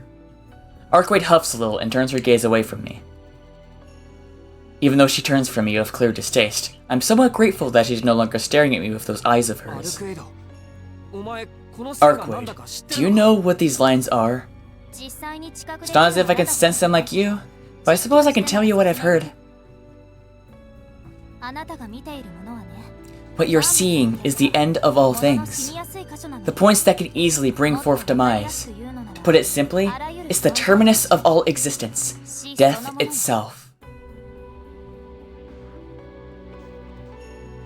That's pretty close to what Master told me before she gave me my glasses. The end of all things, the inevitable future of creation. All this time I didn't see it. I did everything I could not to. What are you talking about? All these lines do is indicate where it's possible to cut through them. Which is exactly why they represent death. Listen, Shiki. Everything has an end. The exact time something reaches its end will depend on the thing in question, but ultimately, nothing is immune. Death isn't something that just hits you one day. It's something you're born with, which will one day manifest. It's the law of cause and effect. Surely you must have heard of causality before. If something exists, then one day it must also cease to exist. It's the flow of atoms, the equivalent exchange of energy. It's the natural order of things, and doesn't allow even the slightest exception. If an exception did exist, the foundations of our universe would collapse. We'd all disappear, like a bubble being popped. No way. I mean, she's bringing the universe into this? How is that relevant? It's really important. That's exactly how abhorrent your eyes are. Are you getting this? The H is silent. Are you getting this? All things are predestined for annihilation. No matter how long something lives, no matter how powerful it is, Even beings that have lived longer than the universe itself wouldn't be able to live forever. This fated end is what we call death. Death is present in all things from their conception. So if you have the capacity to comprehend it, and your brain and eyes could tune into it, then seeing death should be entirely possible. That's the true nature of those lines you see, Shiki. To explain it from a human perspective, you see the predestined breaking points of atomic bonds. Or maybe they're like... Oh. What the... Okay, I think she... Maybe they're like telomeres built into a being's genes, which someday express its called telomeres. Yeah. Or maybe they're like telomeres built into a being's genes, which someday express its cause of death. Either way, these lines you see are where things easily die. In fact, they're death itself. The fact that you've lived like this for so long is astonishing. I can't believe you're even sane! Oh. Arkwade speaks in a... So Shiki wasn't being a bitch. Yeah. Seeing those for a long time would have actually just made him insane. Okay. Yeah, I'm pretty sure that is something they've actually said. Because you're saying, she says to the man who stalked and murdered her. Yeah! Arkwade speaks in a detached, matter-of-fact voice. Debatable that he is sane, yeah. Yeah, fair enough. Yeah. She doesn't know anything about me, so I wish she wouldn't joke around. But...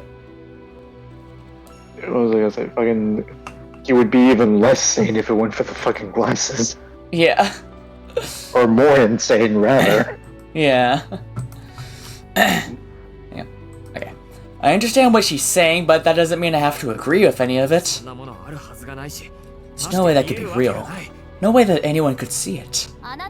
But you see it, don't you? Normally, a creature is killed when its throat is cut. It ceases to function as a consequence of the cut. Flipping that premise around, you could say a creature whose throat can't be cut can't be killed. Oh, this is my death we're talking about, so things are a little different. You, on the other hand, are capable of bypassing that rule. If you were to face an opponent who could prevent external factors from killing them, you would be killing them ahead of those factors. You kill them, and the result is death. But it's not that they died because they were cut.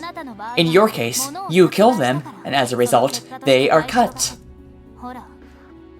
If you're not a monster, then what should I call you? You say that they show you some lines you can cut through, but those eyes of yours are more unique than any power I've ever heard of. You have the eyes of the Grim Reaper, Shiki, a god who brings an end to all things. She's right. That's exactly why. She said it very confusingly, but like the way I get it is. Yeah. That's exactly. In Arcuite's case, because he cut the lines, he basically reversed cause and effect. Yeah. She's right. That's exactly why I've been in denial. Why I've spent so long trying to ignore the existence of the lines. The truth is, I've known for a long time. It's exactly like she says.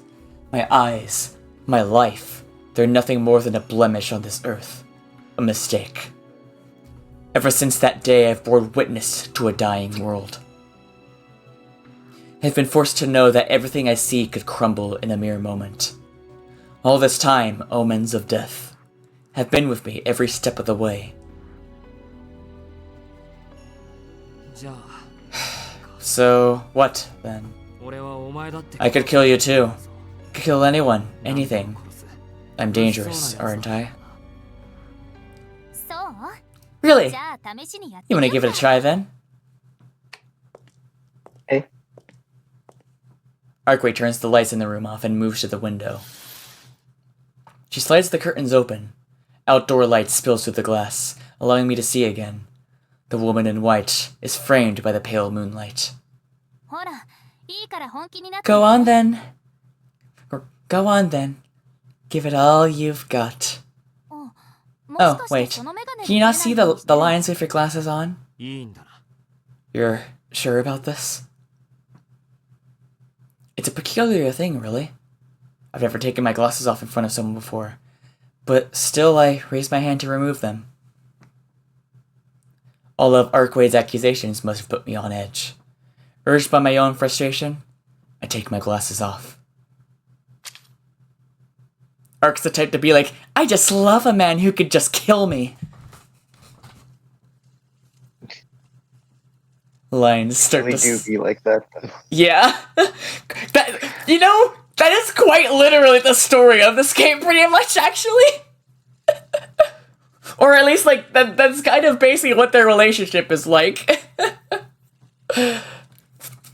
Lines start to squirm and stretch across the room.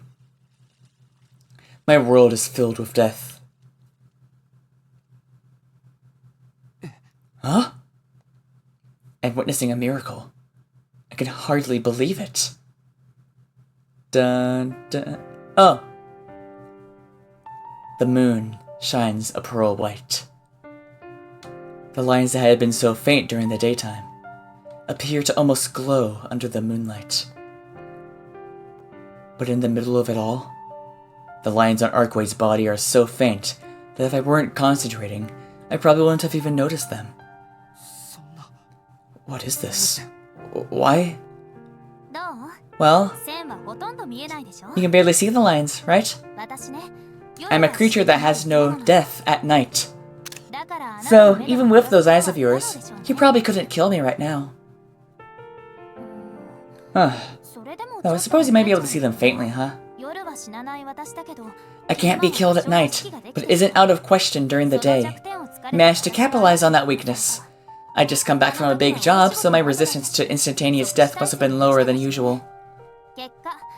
And since you've already killed me once, I guess I'm weakened enough that even at night, I have a death. In other words, I'm not immortal right now.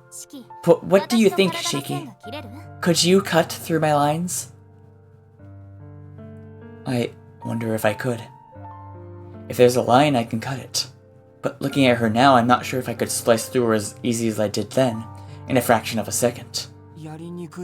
I think it'd be hard. The lines are fading in and out of my vision, so it'd be impossible to make a clean cut, unless you were asleep or something. Exactly. That's your biggest weak point. Even if you can see death, you still need to trace those lines yourself. I may be weak now, but I'm still not slow enough that you could catch me. She's right. I couldn't even keep up with a speedy animal, let alone catch one. And if I can't catch my prey first, then there's no way I'm cutting through its lines either. Which means even if I see the lines, I can't kill something that moves. Just as her words alleviate my deepest fears, the vampire laughs.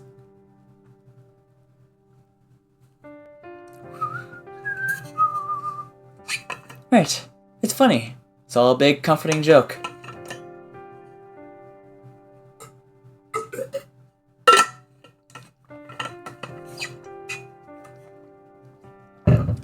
No matter how many hypotheticals she makes, or how many of my flaws are pointed out, nothing will change the way I see the world. I'm broken, something that shouldn't get mixed in with the rest of the world. But despite that, when I'm faced with this incredible, impossible being, it feels like everything I'd taken for granted gets thrown out the window.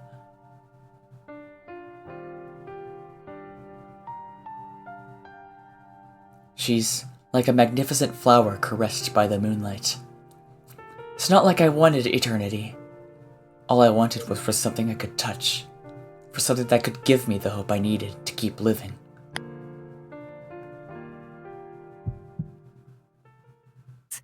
Ouch! A sharp pain stabs at my brain.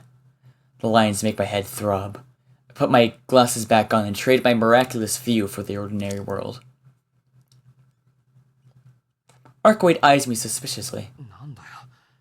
What is it now? Oh, nothing. You can't see the lines when you wear those glasses? Yeah, basically. Someone I met shortly after my accident gave them to me. I only use the lenses now, but thanks to these I've been able to live a relatively normal life. Makes sense. No matter how mentally strong you are, facing death on a constant basis is bound to drive you insane. You'd have gouged your eyes out by now. Listen, could you stop casually spouting horrifying stuff like that? And quit getting so close. Seriously, stop it. Get away from me. Keep stepping close. Oh my god. Keep stepping closer, and so help me, I'll throw this face at you. I retreat, sensing the impending danger. I think Johnny's gone. But my threat falls on deaf ears. Archway can sometimes resemble a giant cat, one whose curiosity isn't easily sated.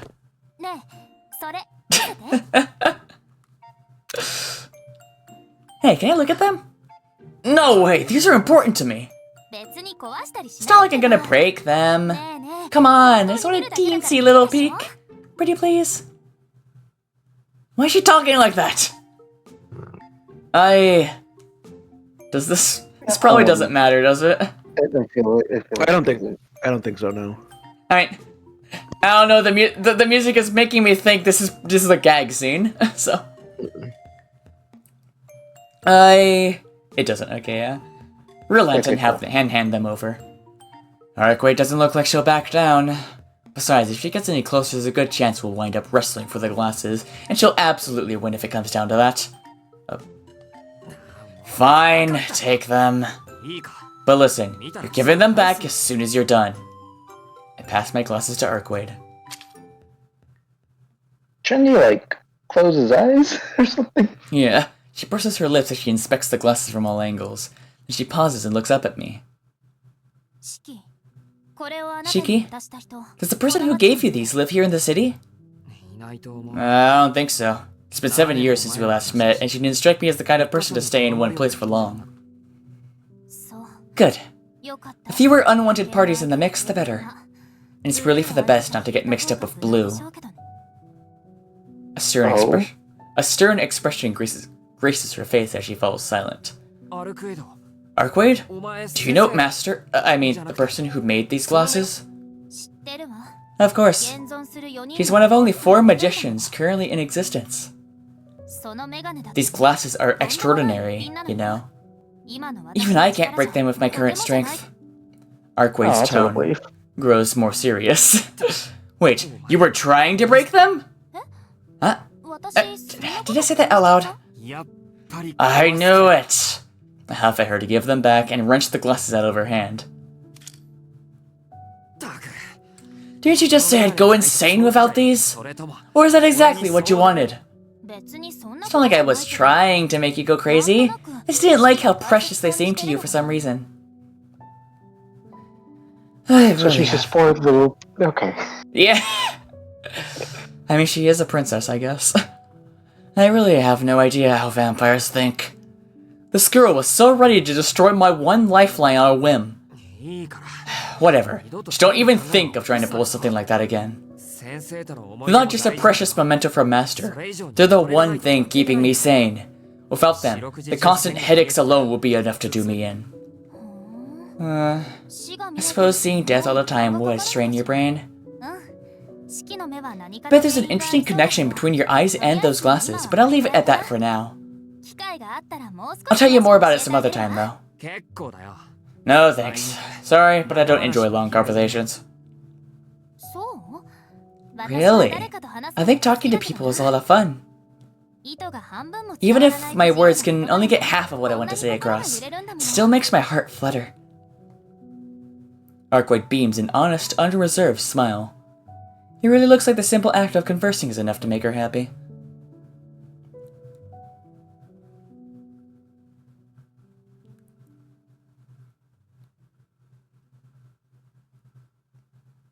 You know, she's actually really pretty. I never noticed. I think you've had amnesia 4 times now. Maybe, but I don't. Was it 3 times or 4 times? Actually, I don't remember. I've lost track at this point. That's how bad it is. I guess that's just the effect that it has now. Yeah. The night drags on. Archwade is seated on the bed. I'm on the sofa, aimlessly staring at the clock. It's just past 4 a.m. Only an hour or so to go until sunrise. 1 more hour, huh? Nothing out of the ordinary has happened so far, and Arkway doesn't look the slightest bit nervous. The hotel is perfectly peaceful. I've been pretty nervous myself, but it's starting to look like I don't need to be. It's nice. I have a feeling the night will pass uneventfully, just like this. Hey, Shiki! For the umpteenth time this night, Arkway calls out to me. What is it? I'm pretty sure we're out of conversation topics by now. Really? Feels like a shame to sit in silence when we have time to talk. Yeah, well, I can't keep up with your chatter anymore. It's been 6 hours! 6 hours! Talking to you is even more exhausting than guard duty. Arkway shoots me a dissatisfied pout. It's been like this all night. For whatever reason, Arkway just keeps talking to me. I told her that if she's so weak, she should just get some sleep instead, but it's more fun to talk! How did we end up like this? I really have no idea what's going through her mind, or if she even has one. On top of that, I'm starting to get hungry. Now that I think about it, it's been nearly an entire day since I've ate something. The last meal I had was yesterday's breakfast. If you're hungry, why don't you just order something? We're staying at a nice hotel, so you might as well get some room service. It's fine. The hunger keeps me on my toes. What about you, though? You're weak and refusing to rest. Shouldn't you at least eat something? If you're not eating, then I won't either. Normal meals have their benefits, but it's so boring to eat alone. Normal meals, as opposed to... Oh. Right. She doesn't look like one, but she is still a vampire. Her meals would normally consist of human blood. She said it herself. Vampires need human blood to survive, which means she's drunk the blood of others before. Wonder how many humans she's killed in her life. I steal a glance at Arkwade. I just can't wrap my head around it. No matter how many times she explains the intricacies of vampires to me, I just can't imagine her drinking blood. Why are you staring? Do I have something on my face? Ugh. I quickly look away. It's her turn to stare at me now.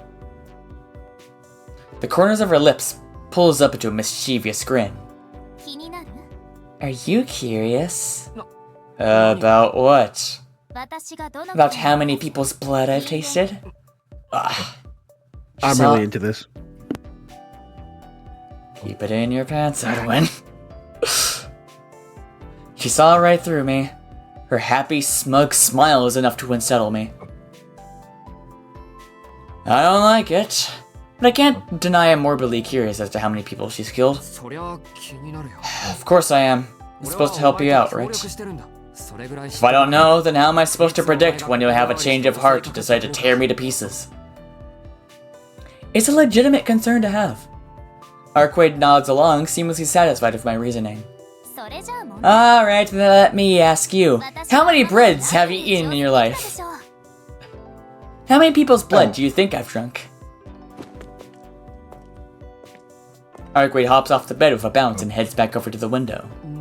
How many, Arkwade smiles sweetly. She seems to be enjoying herself. She's clearly trying to get a rise out of me. Fine, I'll play this game. The strange woman has to have killed... 10 people? 100 people? 1,000 people? I don't know, guys. What do we think? 1,000. 1,000 people? Is 10 too few? Not even close. Then somewhere in the hundreds. Sorry, but you're way off. Ugh, in the thousands? Another swing and a miss! Arkwade chuckles softly to herself. I'm not angry with her, but I'm starting to feel very frustrated. I can't believe I'm saying this. More than 10,000? Again, way off. Shiki, you went from tens to thousands in a heartbeat. Do you really think so poorly of me, you big meanie? Am I wrong? I figured vampires wouldn't really have any scruples about this kind of thing. Humans eat... Also, how old she is, so it's like... Yeah. Of course you just assume she's been around for eons. Yeah. Humans eat when we get hungry too. If you need blood to survive, then you're going to take what you need, right? Yeah, that's usually the case. You know, in the 800 years I've been alive, I've never drunk any blood. Not a single drop. I've never killed a normal human either. Huh.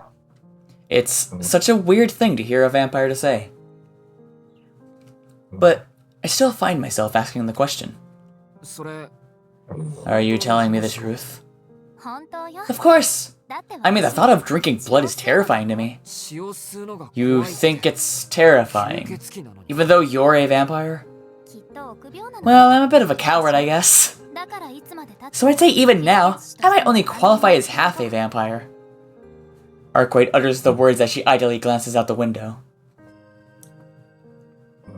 She pauses to gaze at the night sky in a drawn-out moment of quiet. As I watch her, it feels like she's becoming less distinct. A hazy phantasm drifting away. Only half, huh? Just muttering those words provides an odd relief. Wait, why does it feel like a load has been taken off my shoulders? That's weird, right? Yep, it's definitely weird. Is something wrong, Shiki? Oh, is something wrong, Shiki? No, nothing. Just thinking about how funny it is that you're a chicken. Chicken? You think I'm a bird? Arkwade tilts her head in confusion. She really doesn't look like a vampire in the slightest. It's only natural for me to be relieved. How could I not be? It turned out that the person in front of me isn't anywhere near as evil as I'd feared. If what she says is true, then there's no reason for me to worry about Arkwade spontaneously killing me. And it's not just my newfound sense of safety that's bringing me relief. There must be something wrong with me. The idea that Arkwade doesn't count herself a full-fledged vampire is what has me happiest of all.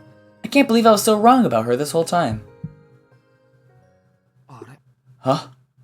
Just as I'm able to relax around Arkwade, I'm struck by a sharp sense of pain and vertigo. Huh?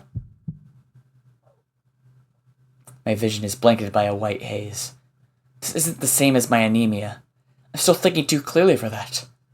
A strange cold chill accompanies my headache. What is it, Shiki? Your forehead's all sweaty. It is? I wipe the back of my hand across my forehead as a reply, and I met with far more wet, sticky sweat than I'd anticipated. This is weird. Judging by the sweat, you'd think I was in a sauna.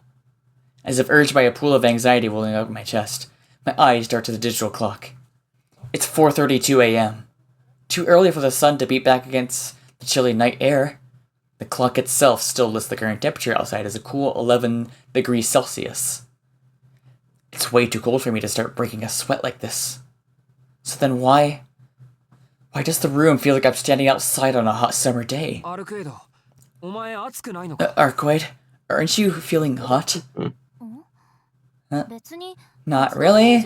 I mean, it's only 38 degrees. That's nothing. I might be weakened, but I think I can still be able to hold out till 3,000 degrees or so. I'm an idiot for even asking. Did she say 3,000 degrees Celsius? So you can throw a vampire onto a grill and it still won't burn? That's your thought? That's your thought process? No, this isn't the time to be thinking about that. The digital display still lists the temperature as 11 degrees. So either the clock is malfunctioning or my body is. I searched the room for another thermometer. Oh, what the hell? As I scan the room, my gaze becomes transfixed on the monitor, displaying a live feed of the hotel lobby. Oh. Is that fire? I can hardly believe my eyes. What a thing for Johnny to awaken to. It's something you'd only see in a movie. Assuming he's not muttering in his sleep. Yeah, that is entirely possible. Flames spread through the lobby like water spilling from a sink. Yeah. Oh, I think you were right. Mixed in the thick black smoke, I see a humanoid silhouette. It gives me the impression of a massive predator. A carnivore that eats those like it. Arkwade! Arkwade remains silent. Is it hostility I read in her expression? No. It's something more like contempt. The two of us must be entertaining very different thoughts as we stare at this monitor. It takes less than a minute for the lobby to be entirely engulfed by the sea of flames. The fire alarm doesn't ring. The digital thermometer still hasn't changed. But my body is drenched in sweat, and simply breathing the hot, dry air is enough to parch my throat. There's no time to think. They're here. Those flaming corpses from before have come to the hotel. Shit. I make a run for the window to inspect the situation outside. The town looks the same as ever. The hotel is bathed in flames, but nobody outside seems to have noticed a thing. There's no sight of aid rushing to the hospital, nor of any humans frantically trying to escape the fire. Arkwade, what the hell is going on here? Arkwade keeps her mouth firmly shut, unwilling to say a word. Time simply passes. The temperature feels like it's getting hotter by the second. My skin feels like it could burn any minute. I don't know what things are like outside our room, nor do I have any idea what things are like on the floors below. All I know is the awful, ominous feelings gripping my chest, telling me that it's already too late. Arkwade is still silent. Is it because she's worried or frustrated? Her arms are crossed like she's hugging herself. Maybe she's trying to hold herself back. She said she wouldn't leave this room. She said she didn't have the power right now. In which case, what did I come here for? Edwin, I feel like this matters. This one's. I'm looking. Yeah. Keep forgetting, what day is this? Day 4. Yeah. Blood and fire. Yeah. Or, well, fire and blood.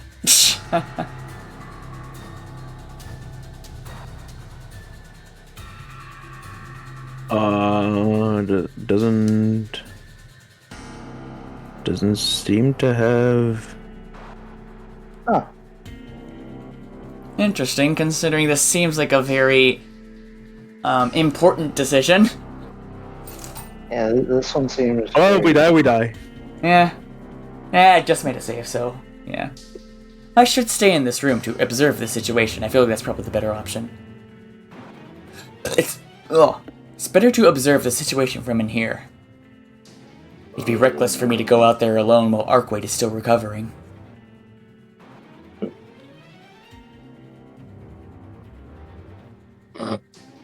Time continues to pass. My fingers tighten around the knife as my eyes fixate on the video feed of the lobby bathed in flame. Arkwade's eyes are closed. Looking at her now reminds me of how powerful she looked in the moonlight. It's been more than half a day since the fight in the alley. Surely she's regained a bit of her power by now.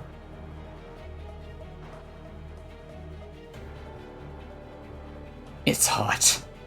It's like I'm standing inches away from a massive bonfire, cooking and smoldering as the air in front of me distorts from the heat. It's getting hard to breathe. I figured that it'd be safe as long as I stayed inside of the room, but my head is feeling light. At this rate, I'm gonna pass out. Should I go out there knowing it's dangerous? I still have time, but just as I start to reevaluate my decision, the lights go out. I think we made the wrong decision. Oh. The mysteriously high temperature suddenly drops again. At the same time, I hear it. An unending flurry of knocks against the door.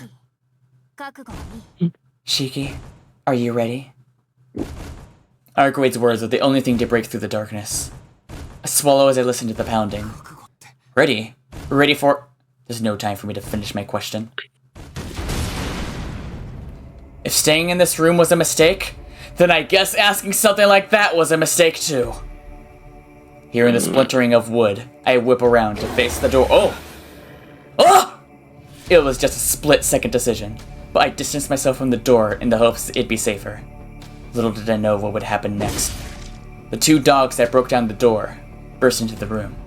Arkwade slashes at them with her claws, and the second she does,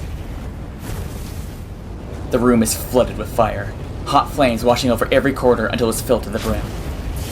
we made the wrong decision. Bruh. Unless we're dealing with incredible temperatures, a human won't die instantly when exposed to fire. But these flames hit like a blunt weapon powerful enough to turn the body to ashes in a single blow. It reminds me of a flamethrower. A flamethrower might look like it's launching flames at you, but in reality it merely douses the target with fuel, igniting it a microsecond later. This fire is pretty similar. The blaze strikes across the room like a whip, reducing everything it touches to cinders in an instant. What chance does a human body have against something that can melt its way through a wall or table? If there's one small mercy at the center of its inferno, it's that this fire lashed straight through my waist and immediately incinerated everything above it, sparing me the slow agony of burning alive. Well, Edwin, prepare the Neko arc voice. Man. Horse. I can't believe you woke up to see us die again. Yeah. I'm like, what is this bullshit? Teach me, Michelle. Dory, Dory, Dory, Dory, Dory.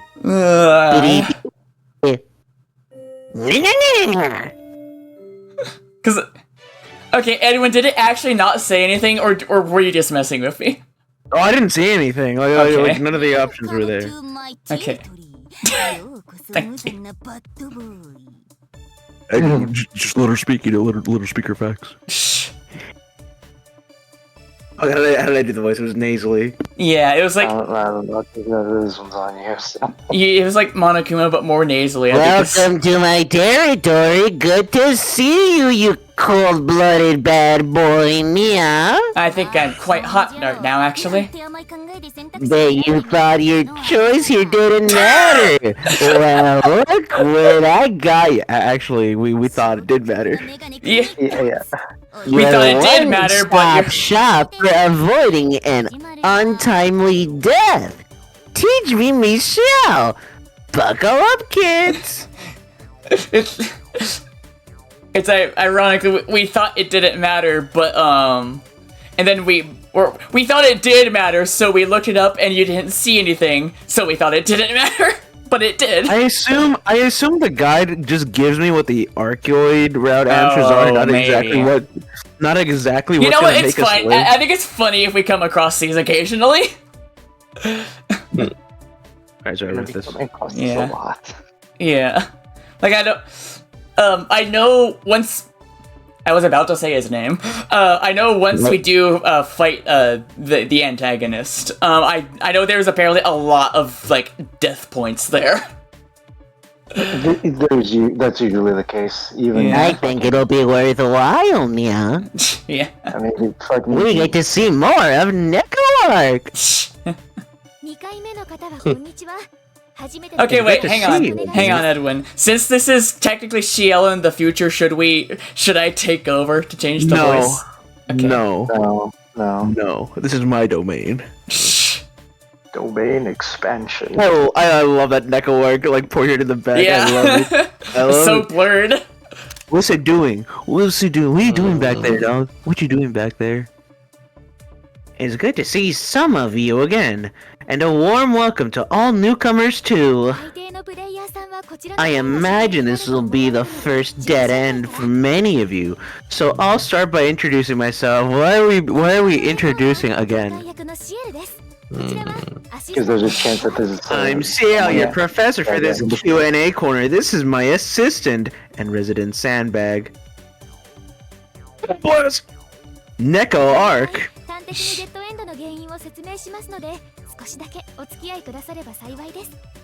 We're here to help you understand what went wrong. If I could have your attention, we'll be done in no time. So most of the time, you really just have to go back to your last choice. But sometimes a bad choice won't come back to bite you for a while, so stay frosty. I'll deal with those when we come to them. What we have this time is a classic insta-kill dead end. Being cautious in the face of the unknown is usually the right idea, but not Yes. this time. I'm glad they at least acknowledged that my decision was logical. Yeah. Like, yeah, most of the Of time. course, William. You're being illogical in an illogical world. You know, I suppose that's a good point. We spent the entire, last 30 minutes talking about how neither Shiki or Arcade are normal. In the words of a once great man, dumbass, throw logic out the window and do the impossible. Yeah. Buddy. Yeah, that. I don't think you've read this yet. For one thing, there's nowhere to run. Also, how the text thing is a cat now. Oh, yeah. And unless you can somehow sprout wings, I wouldn't recommend camping on the roof either. Any cat worth its sardines could make it out of there, don't you know? We can soar through the sky now. Yeah, like Dory. Buddy.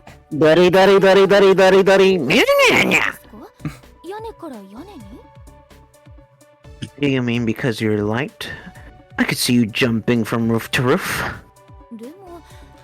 But I don't know if even a cat could survive a jump from that hotel's top floor. Daddy! Oh god. That's just peak, man. That's just peak. This is a great. No wonder this got fucking best game of the year. No wonder, man. This game is goated as fuck. She rocketed away. That cat is no help at all. See you next time. I feel like we're gonna see a lot of those. That we are. Pretty boy. Alright. I should go outside and investigate. Because screw being cautious, apparently! Here I go. I take a short, deep breath to clear my head. I search for something I could use as a weapon. But, Shiki, you have a knife. But a quick survey of the room doesn't give me anything. He has the fucking eyes of the Grim Reaper. Yeah. I swallow my hesitation, take my knife from my bag, and head for the door. Shiki!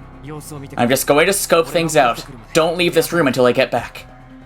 Arkway looks like she wants to say something, but I tear my gaze away and head into the hallway.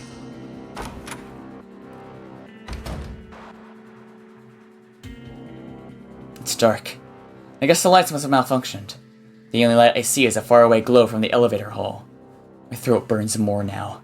The very thick air is thick and scraping against me like sandpaper. The silence in the hallway is unsettling. You could hear a pin drop.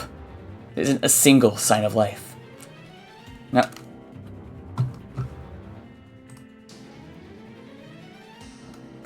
No. Hit running in terror. No. Okay, let me do this. No burn. The other silence is making me question what I saw on the monitor just now. Everything seems normal. I walk through the hallway. Sweat forms into beads and runs down my forehead. It's so quiet I'm starting to feel that I'm the intruder. I'm the intruder here. Intruder. Normally you'd exterminate any pests that intrude a place like this. That's all I can do to calm myself down. Readjust my grip on the knife so the sweat doesn't make it slip from my palm. I feel nauseous. There's a pressure near my temples. Somewhere between my eyes and my brain, my nerves experience a strange pull. It's as if my eyes are trying to crawl into my brain cavity. Maybe my brain's just trying to swallow my eyes. I bite back against the dull, aching pain as I traverse through the heat wave, blasting me from all sides. My eyes grow heavy. My eyelids feel like they're gaining mass. My body sways. I might just pass out. I know the feeling well. It's how I feel just before I collapse from anemia. It hurts. The pain is so unbearable. I have to take off my glasses. I look in the direction of the elevators.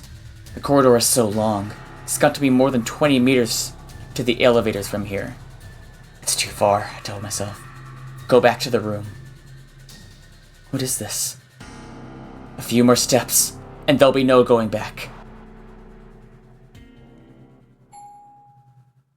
A clear sound. The gentle chime of the elevator shatters the silence, as if to herald the destruction of this pure, empty space devoid of life. A foreboding chill stops me in my tracks. My eyes are pulled towards the unwanted intrusion. The small elevator light stops. It has arrived at its destination. I can see the lines stretching across the elevator door in the distance, though, shrouded by so many, a dense web of them, I can barely see the door. The door's open. I peer inside the cramped metal box.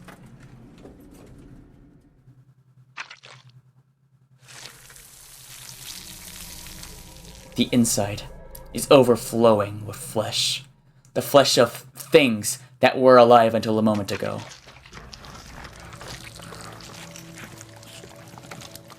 My breathing ceases. Just like my brain refuses to process the things I'm seeing, so do my lungs abandon their duty. I stare at the scene within the elevator. The thick chunks of red meat are packed tight. Are packed tight as they can be within the metal box. In the middle of it all are two dogs tearing at their morbid feast. My vision turns red. With a nauseating, squelching noise, a gelatinous mass of meat oozes out of the elevator. A sea of blood, carcass, bone, brain, fingers, and viscera. The pool of carnage only houses two living residents, the dogs. The rational part of my brain refuses to accept this scene as reality. At the end of the hallway, the dogs are still digging into the mutilated... What is this? How's this pronounced again?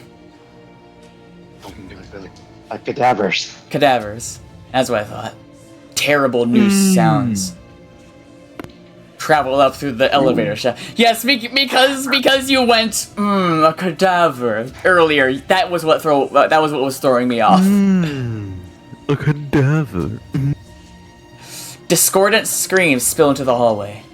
If I strain my ears, I can just make out the sounds of flesh being gnawed on, intermingled with the shrieks of despair so anguished they hardly sound human. It feels like my hearing has found a shortcut to my imagination. Even though I can't see it with my eyes, the carnage is all too clear in my mind's eye. People being burned alive. People being eaten alive. A man notices the unusual temperature and leaves his room to flee. The second he opens the door, he is enveloped by hellish fire that roasts him to the bone. A young girl sobs in despair, locked in her room. When the flames from the lobby reach her floor, she is in the bathtub. The water steams and bubbles, boiling her alive and turning her ruptured flesh to ash from the inside out. Many clamor to get into an elevator that arrives. Inside, they find it already packed with the bodies of those who tried to escape before. By the time the new longers realize those present are no longer human, they are already being consumed. There are two types of screams. Those born from the fear of being eaten, and those born from the fear of being burned alive. There are no exceptions. Small elevator is a microcosm of what the hotel has become. This vision of hell is so close, I can feel the agony flush against my skin. I want to throw up, but I can't. If I did, I'd become a part of this horrible ocean of red.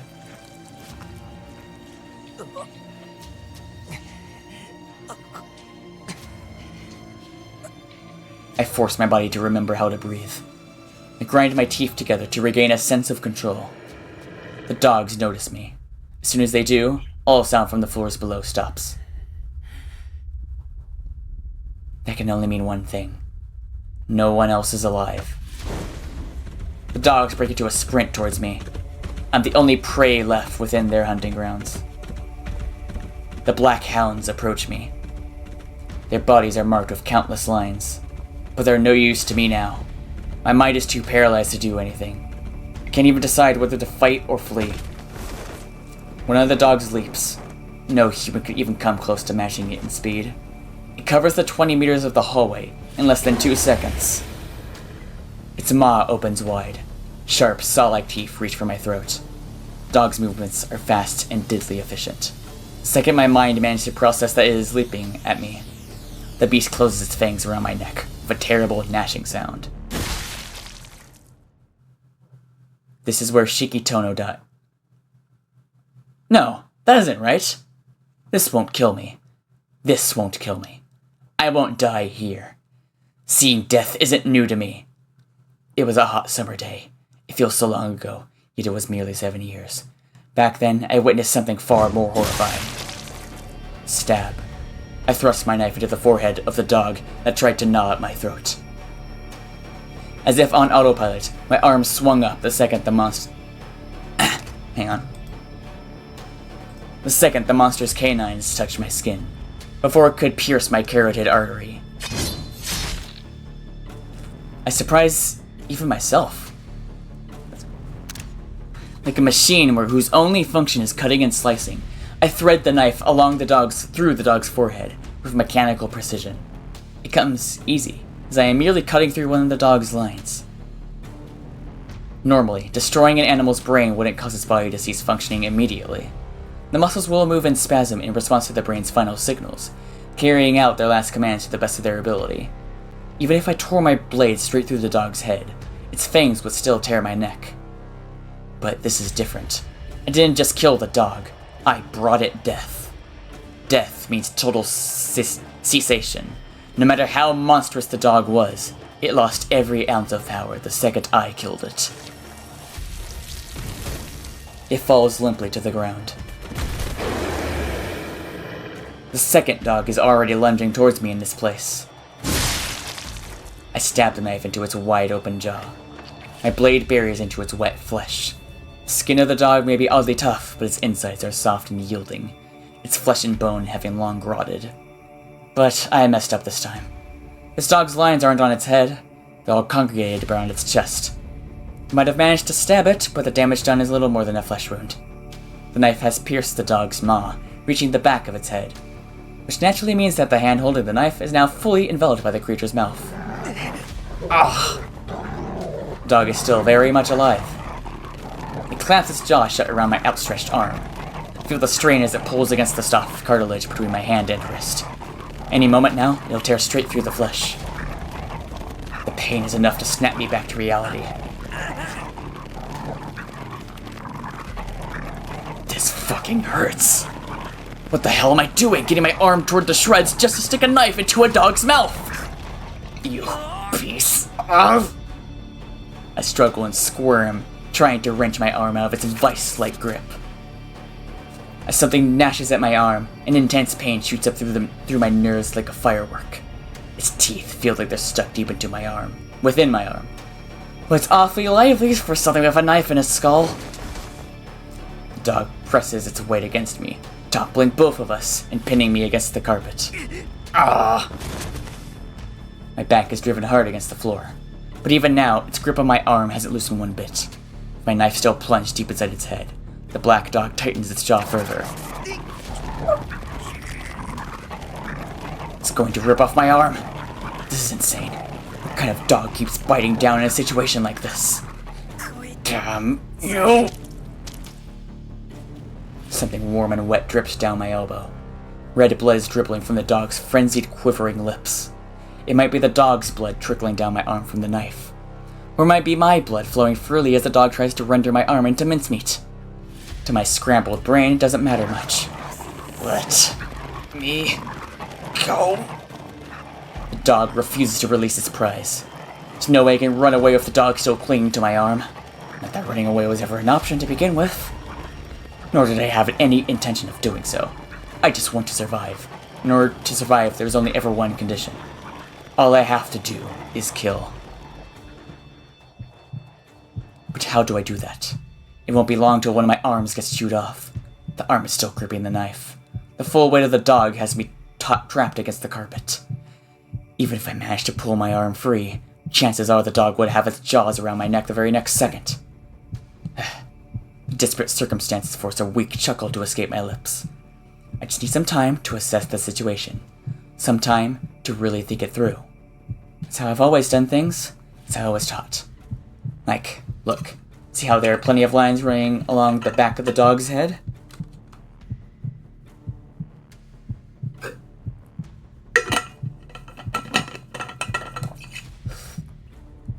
path to survival is blindingly clear. This is a wild beast, a monster that devours humans.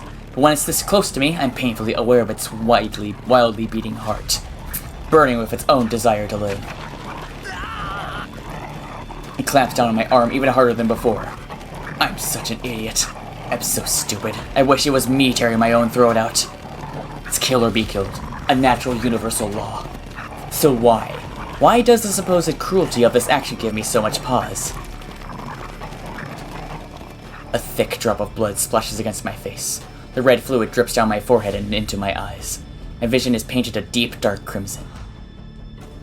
It burns itself into my retinas until red is all I can see. The warm, viscous liquid strikes me as oddly familiar. My consciousness slowly slips away from me.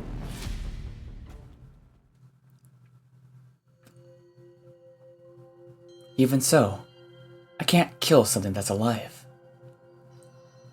Hypocrite, you've already killed something much bigger than some mutt. Ah, that's right. But that time was different. With Arcade, Shikitono wasn't thinking clearly at all. Even when I killed that big dog, it was as if my body moved on its own, without my input. But this time, it requires me to make a conscious decision. Didn't Master tell you, Shiki? To use this power for yourself, and not for anyone else. That's why, as long as I stay who I am, as long as I remain a decent human being, I will never take any life for granted. Hypocrite. You've done it all before. Long ago. A bad dream from my childhood. Look, what's holding you back now? It was a hot summer day. It's kill or be killed. Before me is the figure of a young boy drenched in blood. You've already. My hands are stained with warm red blood. Killed before, haven't you?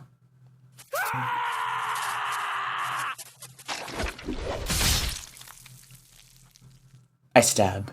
Rather than extract my arm, I instead bury it deeper as I slice through the beast's skull. A pained shriek echoes in my eardrums. Unable to cry out properly with my arm jammed down his throat, the dog's wail resembles a woman's shrill scream. He must be in tremendous pain. Not that it matters. I drive the knife deeper inside, together with my mangled arm. The blade pokes out from the back of the dog's skull. I split its skull and effortlessly slice through its hide, scattering gobs of blood and brains across the carpet.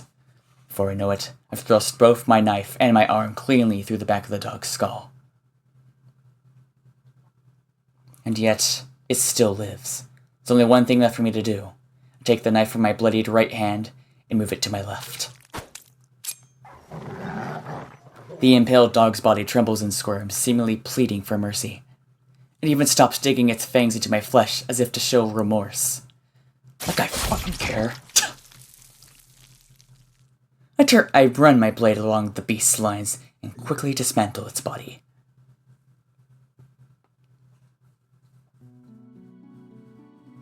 I look down on that which was once filled with life.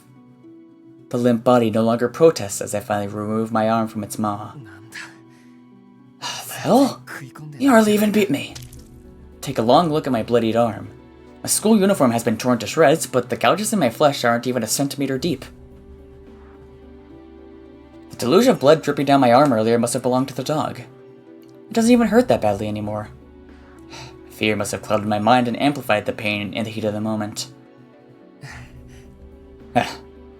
Still lying down on the floor, staring at the ceiling. My head hurts so much. My world is a patchwork stitched together by these lines of death. Though my limbs are freezing cold, my mind is spinning with a fever.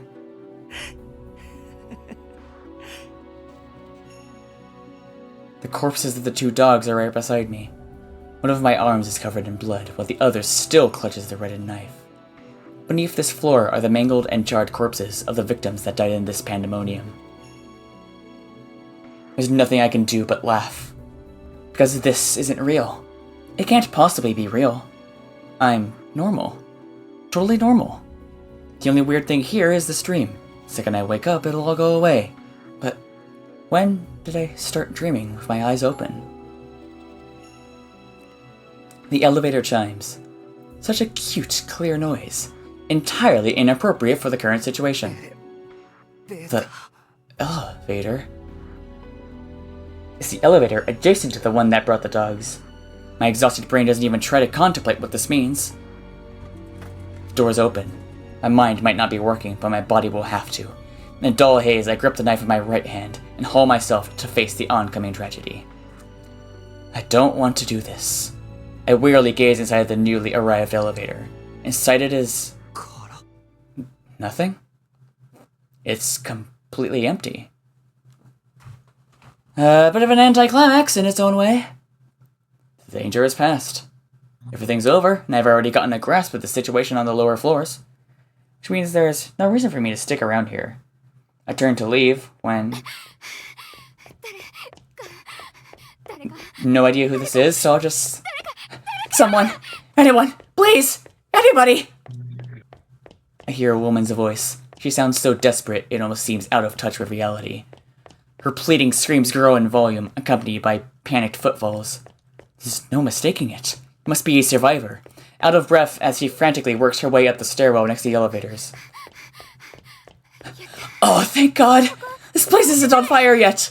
She sounds relieved, but she doesn't slow her pace. Within moments, I can see her, spilling from the stairwell and into the hallway. You! Hey, you!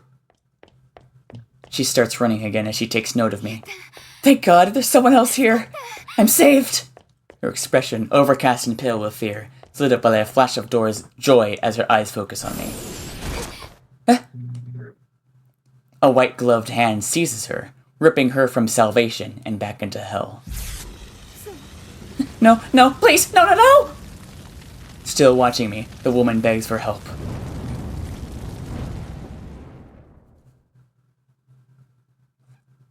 And then she falls silent. No resistance. No constraints that bind her. The second she's grabbed, she loses consciousness. As if this were a dream and she was snapped awake, leaving only her body behind. Stop.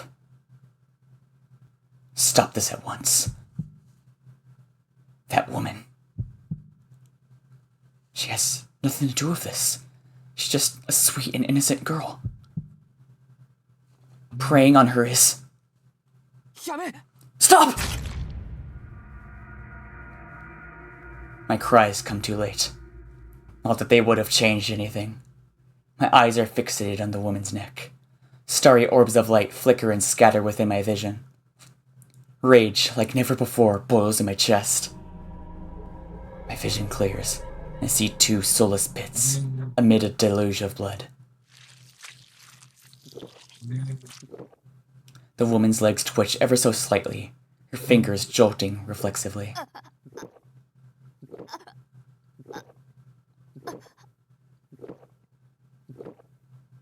All emotion, all life, drains from her face. It has to be the first time I've seen it happen. But I don't need to be familiar with the sight to comprehend the horrific spectacle in front of me. The drinking and gulping of the monster is almost unnaturally loud against the otherwise silent hallway. When it's had its fill, the monster discards her body without a second thought. Her body wavers, frail like a withered tree. A ballerina tiptoeing the fine line between life and death. I gaze at her pitiful form. The woman is totally silent. The only sound is that of rushing blood. Then her back splits open. In a single moment, a fountain of blood erupts. The vampire sighs in relief as he bathes in the scarlet shower.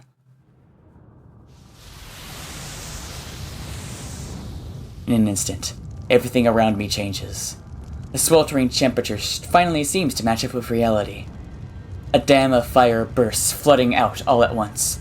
The hallway is absolutely enveloped in flames. The heat presses against me, singeing and stinging at my skin like claws. If I were to take a breath now, I'd surely burn my lungs. But Something's strange here. The flames continue looking at their surroundings, and yet the building isn't on fire. As the only thing still alive here, I am the only one left to feel this inferno.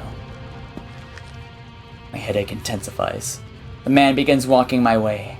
It's clear he's the source of this river of flames. The closer he gets, the more terrible the heat becomes.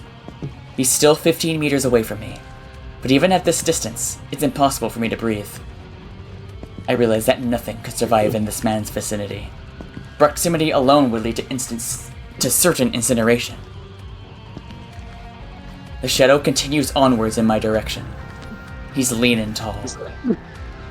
What?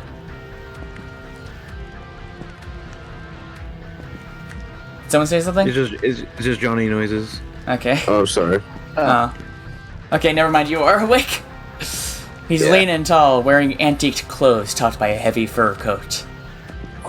Though his figure may be human-like, everything about him screams that he's anything but. But there's something off about him. Something wild and crazed. Only 13 meters now. He continues without a sound. I glare at the man, knife firmly in hand. He doesn't respond, starting to wonder if he can even see me. 10 meters. I train my eyes on his body. Amid the rising flames, I can finally see the lines of death that cover him.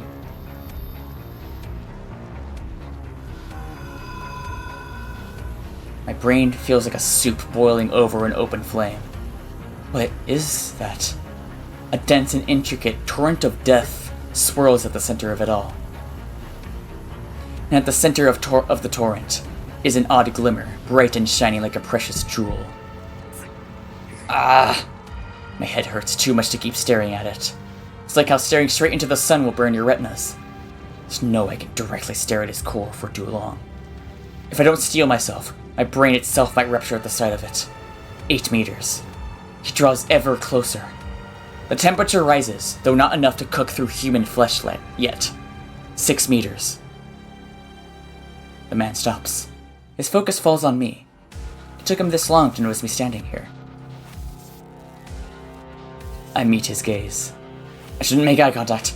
Arcwade's words of warning ring clearly in my ears. But I can't tear my eyes away. I can't ignore the abyss before me. He's different. His eyes can't be the mystic eyes Arcwade was talking about. These are entirely, fundamentally different. They aren't eyes that bind the viewer. They're just filled with madness. The eyes of one who has lost his mind. A madman. A poor, hapless man, driven crazy by his own impulses. A man just like me. Shiki, this is the last kind of person you should say he'd just like me for real about. My instincts scream at me to get out of danger. Every alarm in my body tells me this is bad news, but my body won't move. Not even as much as a single fingertip. Danger signals fire through my synapses. No matter the cost, I have to get away from him. If I don't, it'll be the end of me.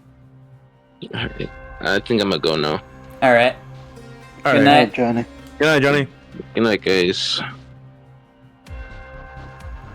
But I'm too late. The creature with sickly eyes stares at me, barely pays me any notice.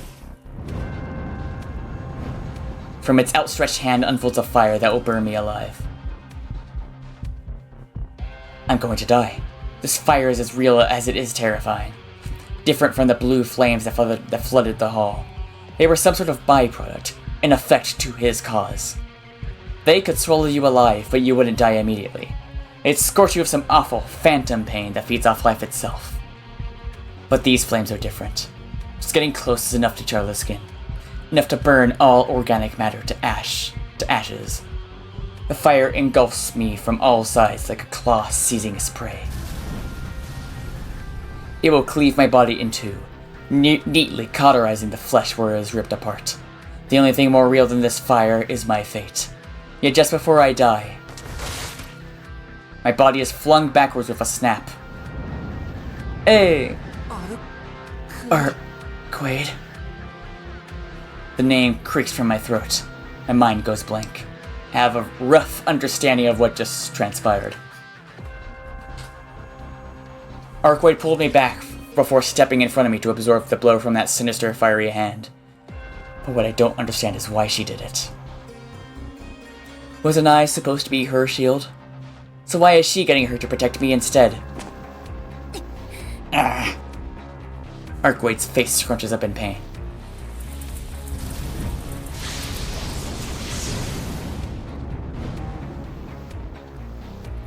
The man hits her with the flaming claw again and again, but this time she doesn't have to pull me out of the fire's way. Arcwade swings her right hand, right like she did in the alley, batting the flames away. But she's unable to extinguish the flames entirely, and the lingering embers strike her head on. Does that mean even Arcwade could be burned if she took the full brunt of these flames? Are they hot enough to kill even her, this woman with barely any lines on her, who's supposed to be so far removed from death? The entire clash lasts less than 5 seconds. The two exchange a dozen blows each way. I don't understand why, but when they're done, the man solemnly lowers his arm. He stares at Arcwade intently, not saying a single word. Arcwade glares back bitterly as she clutches at her red abdomen. The man has eyes for nothing but Arcwade. He doesn't even care that I'm here, safe behind Arcwade's protective figure, clutching a knife. Vapor slips from the man's lips. Oh no. His breath is heavy, wet, like it's being pushed through an exhaust pipe, as he reaches with his left hand to find something beneath his coat. His eyes widened. Yeah. Isn't that ever a good sign when a madman's eyes widen? Yeah. I hear a faint metallic clink. It's got to be some kind of blade. He's hiding a long object beneath his coat. The same object he used to rend the back of that woman and turn her into a fountain of blood. He takes one step closer to Arcwade. His weapon is still carefully concealed beneath his coat.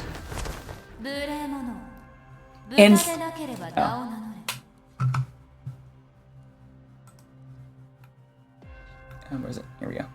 This is kind of hot. Insolent boar! I'm with you on this Only one. a swine would fail to speak their name before battle. Or did your sire neglect to teach you the most basic level of decorum?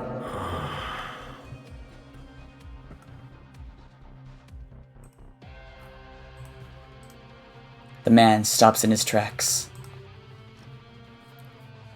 A light flickers behind his hollow eyes, as if he's only just remembering himself. I don't even know what language Arcwade used, but the man clears his throat, composing himself. His voice carries a current of pain, like he had forgotten he were a living being until just now. I know the proper decorum. I merely possess no name to share with you. You may be lacking in etiquette, but at least you still know shame. So you've lost your original name. Surely there is some way to address you, though. You may have only just inherited the title, but you're still an ancestor. The atmosphere in the hall shifts. The azure flames well up around the corridor, burning ever brighter. Looks like Arcwade hit a sore spot. Love. A pained expression paints his face. Love, Archangel. He declares his name. Can't say I've heard of you.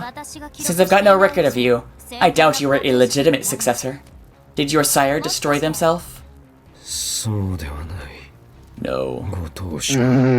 It was I who dispatched my liege. So you've only just become an ancestor. Have you come to make a name for yourself by killing me next? Prestige and glory are found within the heart. I take only that which I desire. I admire your courage, but you should focus on me alone. Yeah, let me adjust the... Oh, yeah. I'm not gonna lie, we've reunited with Id, and he's acting quite strange. What? Oh yeah, he's also voiced by Kenji Suda in Japanese, I forget that. Yeah. You're kind of overdoing it here. No. This city is tainted. If I am to follow my creed, I must cleanse this place in flame. Really? So you're just a third-rate dead apostle? No better than a barbarian. Oh, it's so funny that she said that because this guy also voices Kaiba. Yes, I know. Yes, I know. They made a joke about that in Lumina, I'm pretty sure. You're a third-rate duelist with a fourth-rate deck. Yeah, you're a third-rate dead apostle with something. I forgot what the joke was. Fourth-rate abilities? I don't know. Fourth-rate abilities, something like that. Yeah. Anyways, I am aware of my own crudeness. Princess of the true ancestors, surrender your heart to me. Like, in terms of betrothal or like the literal sense? Yeah. Because either way, we're gonna have to kill you. Yeah. You know, one's gonna be a slower death than the other, but The area around Evolve twists with the simmering heat. Like a river bursting through its banks, the fire rushes in our direction. Arkway stands in front of me like a breakwater, holding back the flood from swallowing me whole. Don't move, Shiki. These flames are his weapon. If you want to be more than a pile of ashes by the time this is over, you better stay well behind me. I appreciate her warning, but something about her words strikes me as odd. This is his weapon? Is she really sure about that? I mean, after creating these high temperatures, he's still... No, this isn't the time to think about that. Focusing, I tightly grip the knife in my hand. He's coming. The hallway is now a cavern of flame. Vlov pulls the blade from his coat.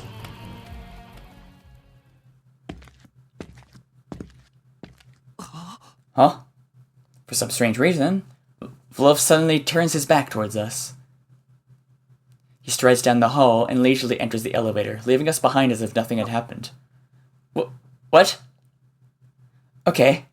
Now I officially don't understand a goddamn thing! I don't understand those dogs, I don't understand the flames that covered the hallway, I don't understand the waking nightmare that attacked the hotel! Shiki.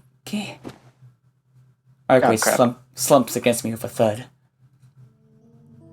She's got a nasty wound. Looks like she managed to stop the bleeding, but her face is contorted in pain.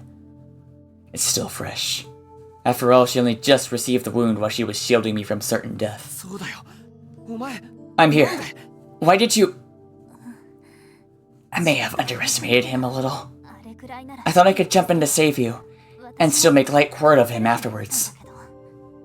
But maybe I underestimated you too. That wound you gave me is no joke. Her face still scrunched up in pain, Arkway smiles as if she were amused by her own words. I can't bear to look at her. Not only did she suffer this wound while protecting me, I'm the reason she's this weak in the first place. So why is she still smiling at me so stupidly? How am I even supposed to respond? Hang on. Arkway leans against me, putting her weight on my shoulder as she closes her eyes. Hold on, don't close your eyes, you dumbass! Pull yourself together! Are you some kind of super vampire who can't die at night? Well, yeah, but it seems I might have hit my limit. What? Sorry, but can you help me get back to my apartment? Arkway collapses against me. I managed to catch her just in time, arms wrapped tight around her slender body. Hold on just 1 second. If you die on me here, I'll really have no idea how to respond. Damn it. Wake up, Arkway! I shout at her, shivering. Her eyes remain closed. When...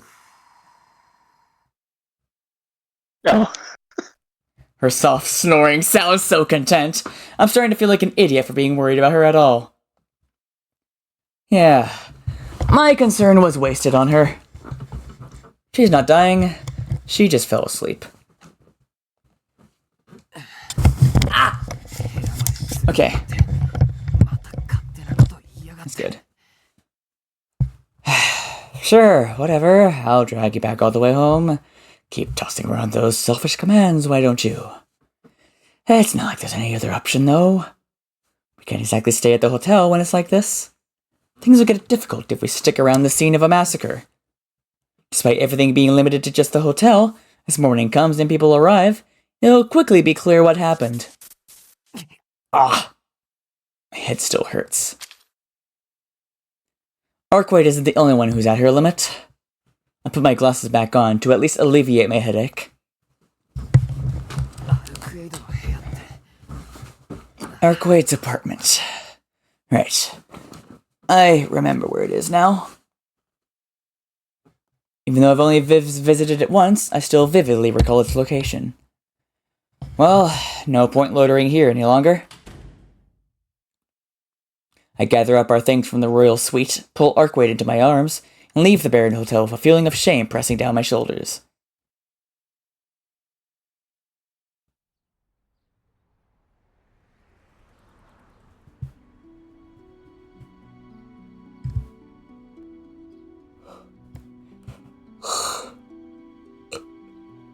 It's already light outside.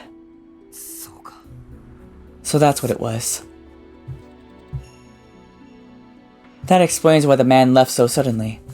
The sun illuminates the city with its gentle light. Night has given way to day. For now, I should just focus on getting Arkwright the rest she needs. Taking a taxi is out of the question. We stand out. If a pair this suspicious goes into your car, you'll definitely remember their faces. So, actually, would it be better if we go back to right as they exit and stop there? Maybe. Yeah.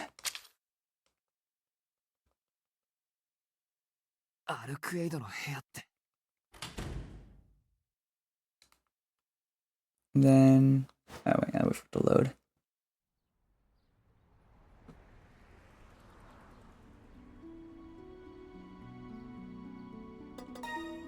All right. Hang on. Ugh. Yeah.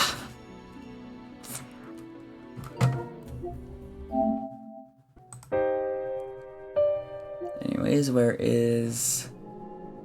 Oh, yeah, I guess put that as well. Scenes. All right. There is A lot happened in this episode. So much information, so much stuff. Yeah. Fucking stuff. So many important new characters. Yeah.